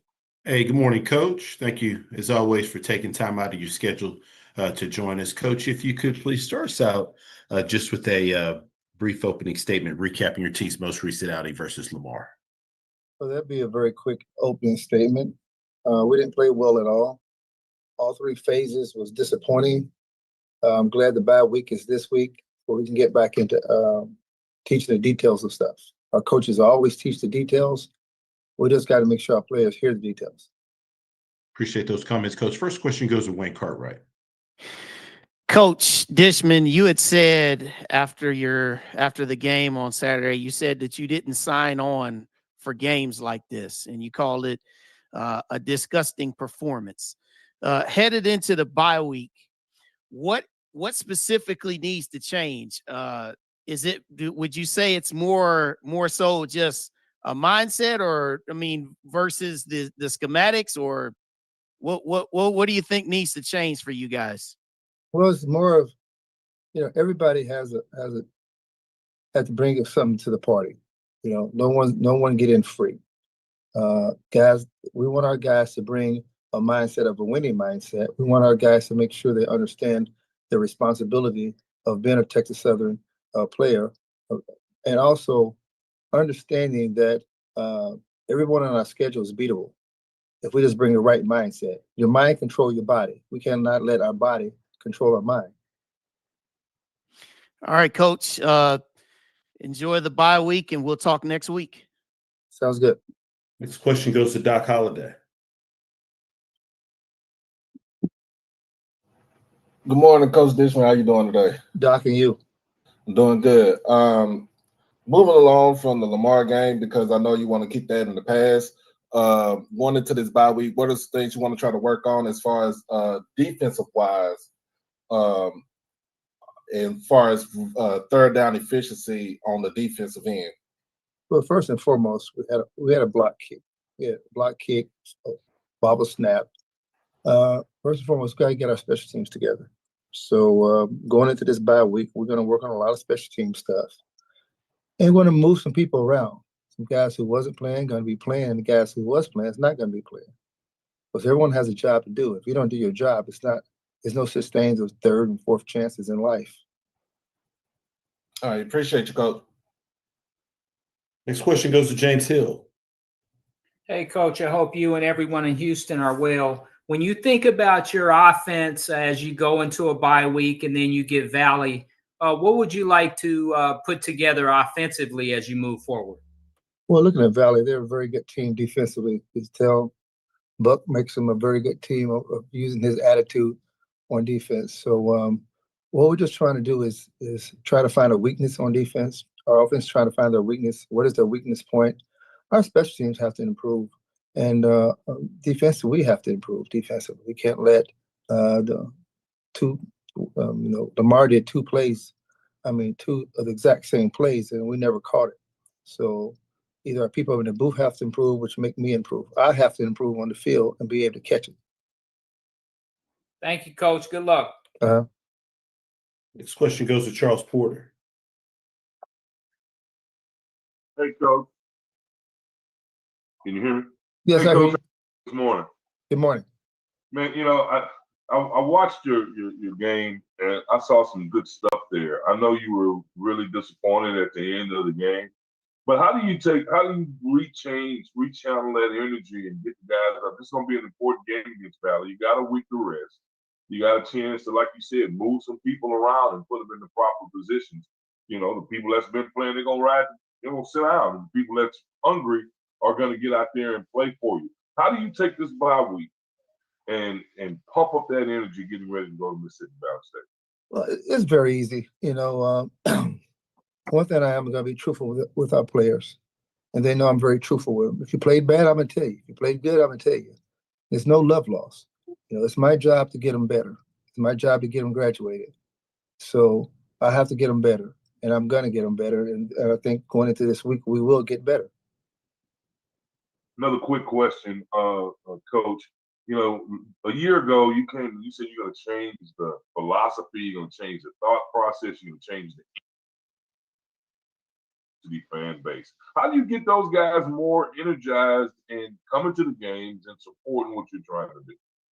Well, that's a great question. I really haven't conquered of getting people in those stands. I know the young man would love to see everyone in the stands. Would love to see Shell Energy Stadium, which is supposed to be our stadium, our home stadium.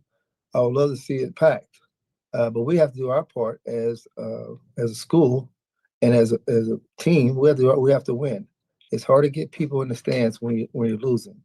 But we're 0-3 right now. Our record has us at 0-3. That's what we are, 0-3. So we have to be able to get people in the stands. Once we start winning, I think people will come to the games. Well, good luck, Coach. I'm a big-time Chris Dishman fan, Houston Oiler until I die. You have your season tickets? They're not playing no more. Good luck, Coach. Thank you. Next question goes to Perry Daniels. Good morning, Coach. Mr. Daniels. Coach, help me comprehend the statement that this isn't what you signed up for. I don't quite grasp the meaning of that. Well, Mr. Daniels, let me take it very slow. Okay. When coaches sign up to take a job, I signed up to take this job. I didn't sign up to take a job where our guys or our coaches or even me decided not to go out there and play good football. That's what I was talking about. I wasn't talking about anyone else but myself. So now you got it, right? I believe so.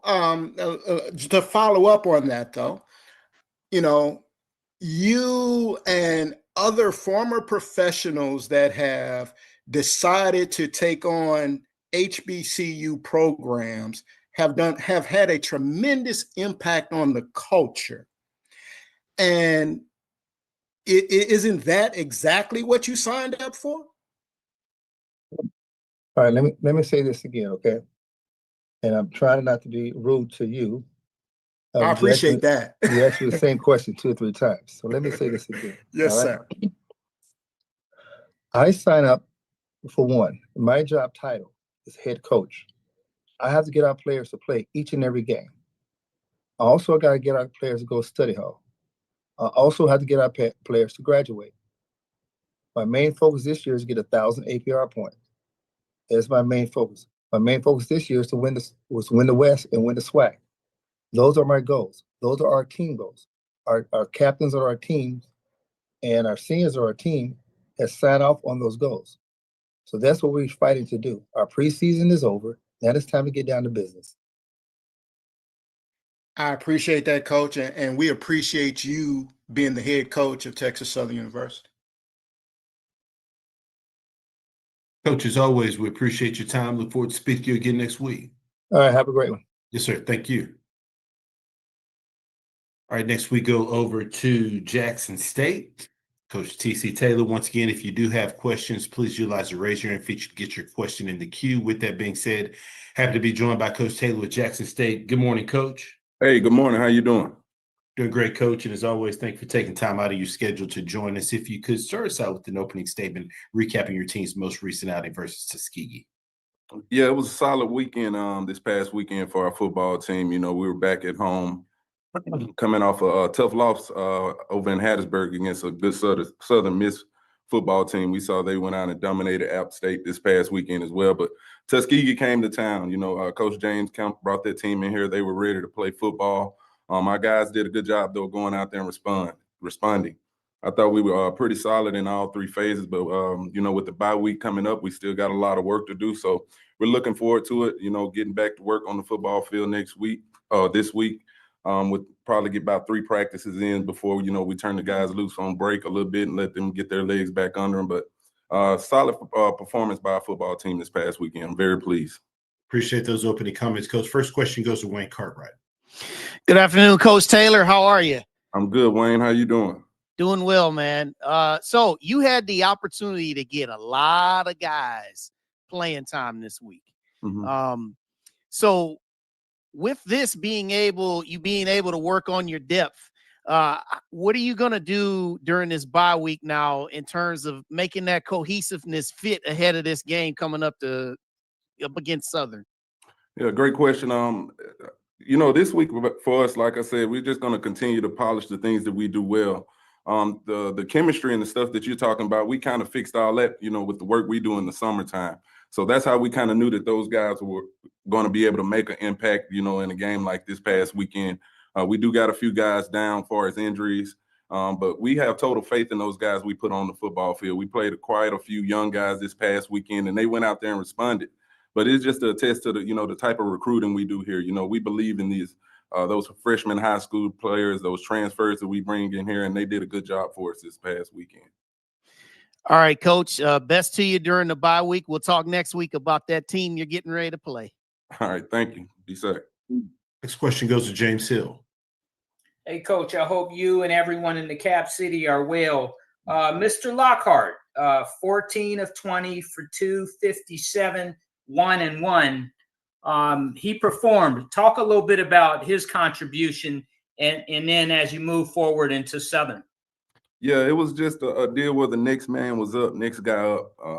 Locke has been doing a good job throughout the off-season program and everything. You know, him being a true freshman, we didn't know how much we could put on his plate, you know, for as him getting his first college football start. But he went out there and responded. You know, he did have some mistakes out there, some things we got to get corrected with him. But he has all the tools and the ability you want in a college quarterback. You know, a big kid, big strong arm. You saw him throw the ball around the yard. The players around him believe in him. But he did a good job. He did a good job. It's an important week for him as well. He's in the building. I just seen him earlier. He was headed to the weight room. You know, he'll get some meeting time today. But, you know, a young kid with a load of talent that's got a really bright future. Good luck with the bye week as you move into Southern. Thank you. Appreciate it. Next question goes to Doc Holliday. Coach TC, how you doing today? I'm good, Doc. How are you? I'm doing good. A lot of people on the broadcast were saying that it might be a quarterback battle coming up in the next week, but I'll dispel that. Jared Lockhart coming in as a true freshman reminded me of another freshman that came into the program while you was there, in Robert Kent. Yeah. Yep. Mm-hmm. Going into this game, what did you tell Jared as far as taking control of the game and not letting the big stage get to you? Well, first thing first, as an offensive staff, I thought we did a great job of making sure we simplified the package for him. Anytime you get a young quarterback, you know, out going in there as a first-time starter in a college football game, you don't want to put too much on his plate. And then the next thing is just, you know, trying to figure out the things he can do well. You know, I think my biggest question, I told the offensive coaches, everybody, you know, I just wanted them to see him take that first hit, you know, and he went up out there, you know, he got hit, got up off the ground and, you know, came back and was making some impressive throws out there. But he did it all. He ran the ball well. He threw the ball well, but he still got a ways to go. As far as the quarterback controversy, you know, we know what Jacoby and Morgan brings to this football team. We see what Jared can bring to the football team. Hell, Parker Stouffer goes out there and ran for a touchdown. You know, all these guys are good football players, you know. So, you know, I got confidence in all four of those quarterbacks we have in the room. And my second question, offensively, you played 2s and 3s on the offensive side of the ball. And I know we talked about penalties, trying to clean up the penalties and everything. What is the things you still want to try to get going as far as going into this bye week with penalties? Yeah, it's just something we got to clean up. But just going back and looking at it, I just took it up on myself to look around the league. These flags are flying everywhere right now, you know. So, but just for us in general, we just got to continue to enforce the discipline when you're talking about the penalties. We got the guys in here yesterday, had a great team meeting. After that, we on the field, you know, we do punishment for the penalties. So there's some things that, you know, we got to continue to work on. But, you know, a couple of them out there was kind of tough to look at. And, you know, I'm going to just leave it at that. All right. Appreciate you, Coach. All right. Thank you. Next question goes to Tia Reed. Hi, Coach. You all have been really strong defensively throughout your non-conference play. As you get ready to go into SWAC play throughout the bye week, what steps, if any, do you think you guys can take on that side of the ball to get even better and really be ready to go for SWAC play? Yeah, just talking to Coach Quinn, he knows, and I know as well, we got to continue to create more turnovers. You know, that's the one thing that I think we can improve on, just creating more turnovers on the defensive side. But we got some guys over there really playing at a high clip. Quincy Ivory, Cam Silas, all those guys are playing at a high level. We'll get Jeremiah Williams back in the mix here too soon. So Reed Pulliam, Ashton Taylor, all those guys are playing at a high clip, like you said. So I think just the one thing we could do a little better is just continue to create turnovers and giving the opportunity to the offense to score more points. Next question goes to Charles Bishop. Charles Bishop, Dr. Fields, inside the HBC Sports Lab. How you doing, Coach? I'm good, Chuck. How you doing? I'm doing well. I just wanted to ask a quick question in regards to something you said in post game in terms of still trying to kind of figure out, you know, how to get the ball to guys in certain roles and things of that nature. But going into the bye week, you know, I kind of joke with you in terms of the number of toys that you have. Is it difficult sometimes to kind of, you know, figure out which toy to play with? I mean, yeah, if all of them shining, you know, you don't, whatever one you pick up, you in good shape. You know, you got Nate Rimbert out there, you got Shamar Savage, you got the guys, Jamil Gardner come out of nowhere on this past weekend for us as well. So we tell those guys, you never know when it's your time to step up. You know, nobody knew about Jared Lockhart until he stepped on the football this past weekend. So anytime you, like you say, you got those kind of toys laying around, it's good to have as an offense, because it's hard for a lot of times defenses to game plan and take away one guy. If you look at last year, you know, our high productive guy was Jonas Fortillion. So he saw a lot of, you know, cloud coverage over the top. You know, Dupree and Spencer was out there too, but they just found ways to take away, you know, Jonas sometimes in some games, as well as our running back we had last year. So now when you have so many weapons out there on the football field, you saw a host of running backs carry the ball the other day. A bunch of guys stepping up at the receiver position. Kobe Paul made some great plays as well. That we even tried to design something for Amarion, you know, our freshman receiver. It's good for Jackson State football when you have those kind of weapons. You know, the main thing, like you said, Chuck, is just trying to keep them all happy. I appreciate that, Coach. No problem. This question goes to Ernest Ricks. Hey, Coach, Ernest Ricks, MTNV Sports. Coach, phenomenal game. Congratulations on the win. I want to talk to you about the discipline. You mentioned punishment for the penalties. I want to know, what are some of those punishments? And then how'd you come up with that idea, a creative way for team discipline? Yeah, just letting the players know, you know, those penalties aren't acceptable. You know, so we just do, you know, simple things like, you know, Coach O is in charge of our punishment on Sundays with the penalties and everything, and he has a variety of deals where he put the players through. So I won't say nothing in particular, but it catches their attention, you know, and they are conscious of it, and they do not look forward to it. But I'll leave it at that. But it's just something we got to continue to stress. You know, with us having, I think, in 3 games over 30 penalties right now. And again, like I said, it's all over the SWAC right now. You know, a lot of penalty flags are being thrown, but you know, we got to worry about us, and it's something that we have to fix, especially going into conference play. We don't want that to be a problem for us going into these conference games. I appreciate it, Coach. Thank you. Thank you. Coach Taylor, as always, appreciate your time. Look forward to speaking to you again next week. All right. Thank you. Yes, sir. Y'all take care. Thank you. All right. Now we'll round it out with Coach Joseph with Grambling State. Once again, if you do have questions, please utilize the raise your hand feature to get your question in the queue.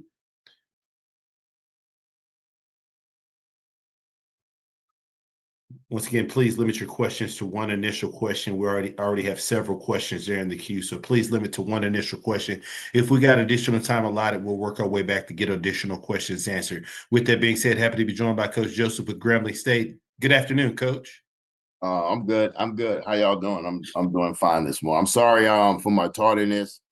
It was a staff meeting and kind of ran over. Yep, completely understand, Coach, and appreciate you taking time to join us. If you could start us out with an opening statement, recapping your team's most recent outing versus Eastern Kentucky. Well, ugly win, you know, but you know, in this profession, in any profession, when you're in competition on the D1 level, you got to take the win, because 50% of the guys that played on Saturday, Thursday, Friday, Saturday was wrong. So we take the win. We learn from it. We find out our mistakes.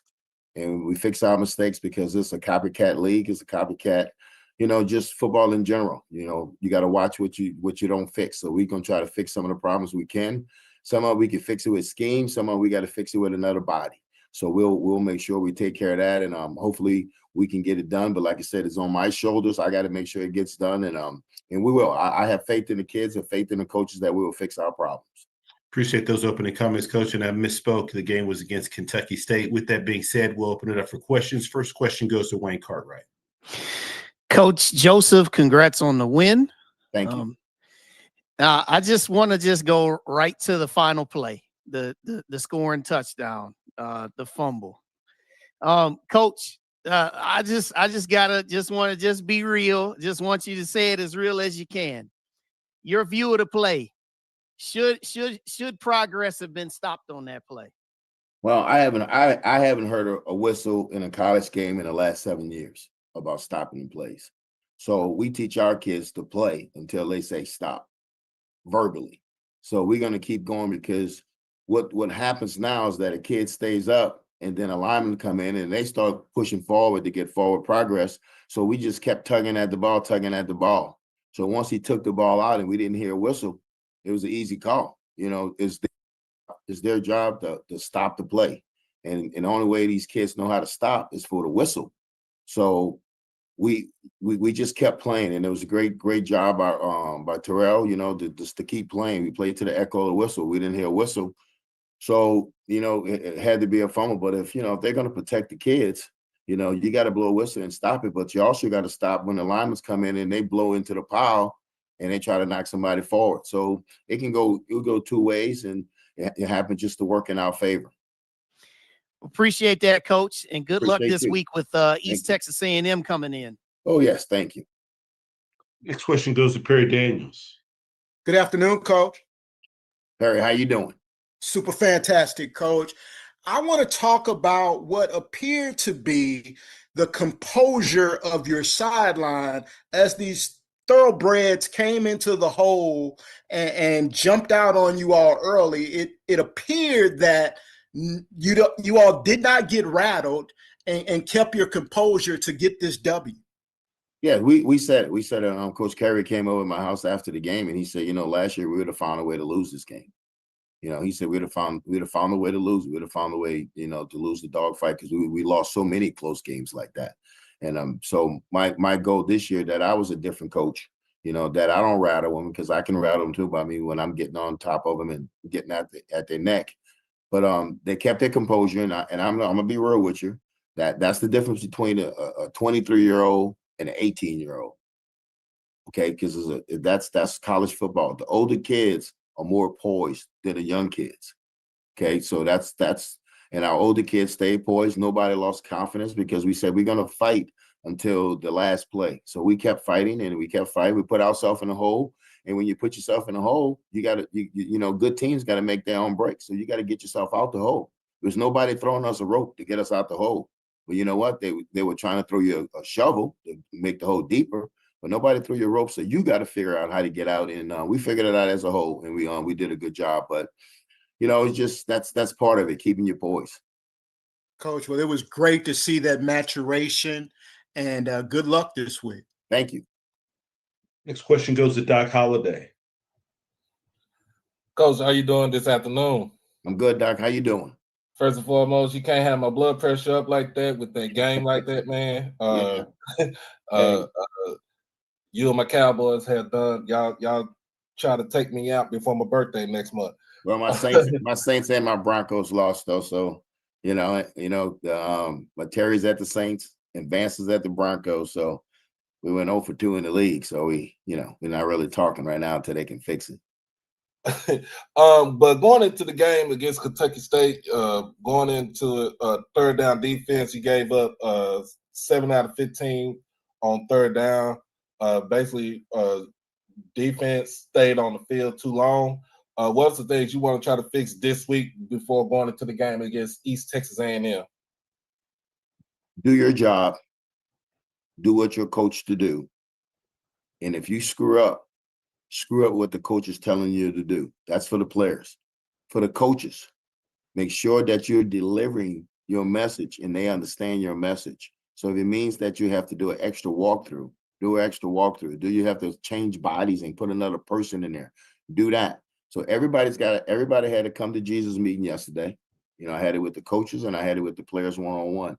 So everybody understood what I was going through. And I told them, I said, I had a rough week. You know, I lost my uncle on Tuesday. One of my uncles, you know, that I was close to. I lost him on Tuesday, but I couldn't show that reaction because I know at the end of the day, I had a game. I had to play. And that's what he wanted me to do, to stand strong, to be the soldier that I was raised to be. So we had to take accountability, but also we had to take our hat off to Kentucky State because they played a great game. Everything was going their way. And when the kid got kicked with the ball, I'm like, oh, not this, you know, but we kept going and we kept going. So like I said, I appreciate the coaches, appreciate the players, but we got to fix some of the problems. I appreciate your culture, man. Sending condolences to you and your family. Thank you. Thank you. It's my mama, younger brother. All right. Appreciate it. Thank you. This question goes to James Hill. Hey, Coach, condolences to you and the family. East Texas A&M, a dangerous team, and they're going to come in and try to impose their will. But at the end of the day, it's all about Grambling. Talk about continuing the G-Men and what you guys want to do and get done to get a dub. The message has to be delivered that they are going to try to impose their will on you. Well, we think the same way that we want to impose our will on it, but we can't pick and choose when we want to do that. If that's going to be a part of our DNA, we got to show up every day in the meeting rooms. We got to show up in the weight room. We got to show up in the training room. We got to show up and we got to do our part and do your job. So we know how they're going to come in here. You can't really get a good judgment off them because they played two Power 5 teams, the SMU team and a Florida State team, two very good football teams. But this team's a very good football team. They just had to go out like anybody else did to go get some financial help for their school, and they went out and got it. So now the playing field is even for these guys. So there's a very good football team. They have they lost a lot of defensive players, but they fixed it with the portal. So we're going to continue to study. We studied them yesterday, and we're going to continue to study them today. But it's like any other team. They're going to be well coached. Well coached. I tell people all the time, I don't know any bad coach, football teams or anything in athletics because coaches put too much time in for things for you think that they're a bad coach. They're well coached. But we're used to that. We got to cut down our mistakes. So yesterday and today, we focusing on us. What do we have to do to get better as a whole? And tomorrow, when we take the practice field tomorrow morning, we have some things I want them to improve on, and I'm sure they will. But we got to play at a level, a level that your opponents can't reach and is unable to play that high level. We got to do that better as a football team, and it starts with me. Thank you, Coach. Have a great week. Thank you. This question goes to Troy White. Good afternoon, Coach. Troy White, Fat Mouth Sports. I know it was a very tense game with Kentucky State, and there's a lot of things you probably want to work there, but I want to ask about in this tight situation. This game was pretty close going down to the end of the game. Your younger players that have grown up now to be big Tigers, if you will. Mm-hmm. Can you speak to the younger players that have developed into team leaders that may have helped in the changing of this game? Well, first of all, he's a young player because he's only a sophomore. It's T-Set, the quarterback. He's probably one of the most poised kids I've seen at the position in my 28 years of coaching. He's real poised. He's real blunt about, accepting responsibility. I made a bad call Saturday. He came to the sideline. He said, Coach Mick, that's on you. I'm like, absolutely. And I enjoy that because now in practice, he better not talk to me like that. But in the game, yeah, we it's on me. But the younger kids have grown up. They have grown up, but they haven't grown up to the point where we think that they're ready to play 35 to 40 snaps. We have I think we have a really good football team here when we show up and we do what the coaches tell them to do. But it was a tight situation, but just going into the overtime, it was the same exact, maybe 2 seconds off situation that we put him in on Thursday, from like the minus 45, something like that, with no timeouts, with a minute 57 to go on Thursday. And we had success with it. So we try to put you in situations that we know is going to happen in the game, just like the situation when the helmet comes off. Well, we practice that situation with the quarterback, the backup quarterback, getting reps with the starting center. So everything we do here is because football is a situational game, and we try to put them in a situation and they perform well. And we don't win those too many drills against our defense because I tell our players, too many drills for the defense. It was never going to go this fast in the game. And so I take my hat off to my coaches and my players. They did a great job. And you're right. Those kids are growing up. And, I just can't wait till their next birthday when they're 21. All right, Coach. Well, again, thank you for your time. Condolences to you and your family. We're praying for you. Oh, man, I sure appreciate that. We really do. Last question goes to Perry Daniels. Coach, you referenced the helmet coming off. Yes, sir. Was that the correct call? Kentucky State called timeout. Did you have the opportunity to bring T-Set back into the game? Perry, I asked them that, and I thought I could. I thought I could bring him in. And they said, no, he's got to sit out a full play. I said, because I guess they were saying because I didn't use a timeout. But, you know, sometimes I'm confused, but I'm trying to be a better head coach when it comes down to the referees, and I'm better. I pray about it all the time because I don't want to disrespect those guys because they work their tail off.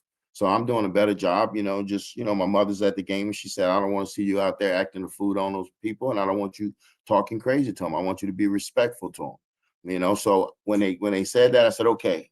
But I had faith in Ash, the play that we was going to run. I knew Ash was going to do good. So I know he was going to be fine, but it worked out with Perry. Same way. If you can find out for me if that was the right call, let me know. But I thought I could put him back in.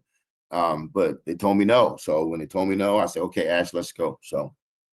Coach, I totally agree with you. If he should be able to come back into the game, and if not, we need to change that rule because the whole purpose is to get the kid off the field. Yes, that's it. And when he went down and the helmet came off, immediately we went into work about, hey, this is one of our situations. So the starting center knew to run to the sideline and start getting snaps. The receiver knew, the backup receiver knew to start catching passes. So we operated it, but they told us no, that we couldn't bring him in. So Coach Deli, the guy that helps me with the officials, he'll look into it and he'll get an answer for me today. Thank you, Coach. Thank you. Coach, just want to send condolences to your family. And as always, thanks for your time. Yes, sir. Hey, good luck to all you guys this week. Keep plugging away, buddies. Thanks, Coach. All right. This concludes our SWAC football head coaches media session for Monday, September the 15th. And just a reminder that all SWAC football head coaches media sessions are digitally archived on the SWAC Digital Network and SWAC TV. Thank you so much. Have a great day.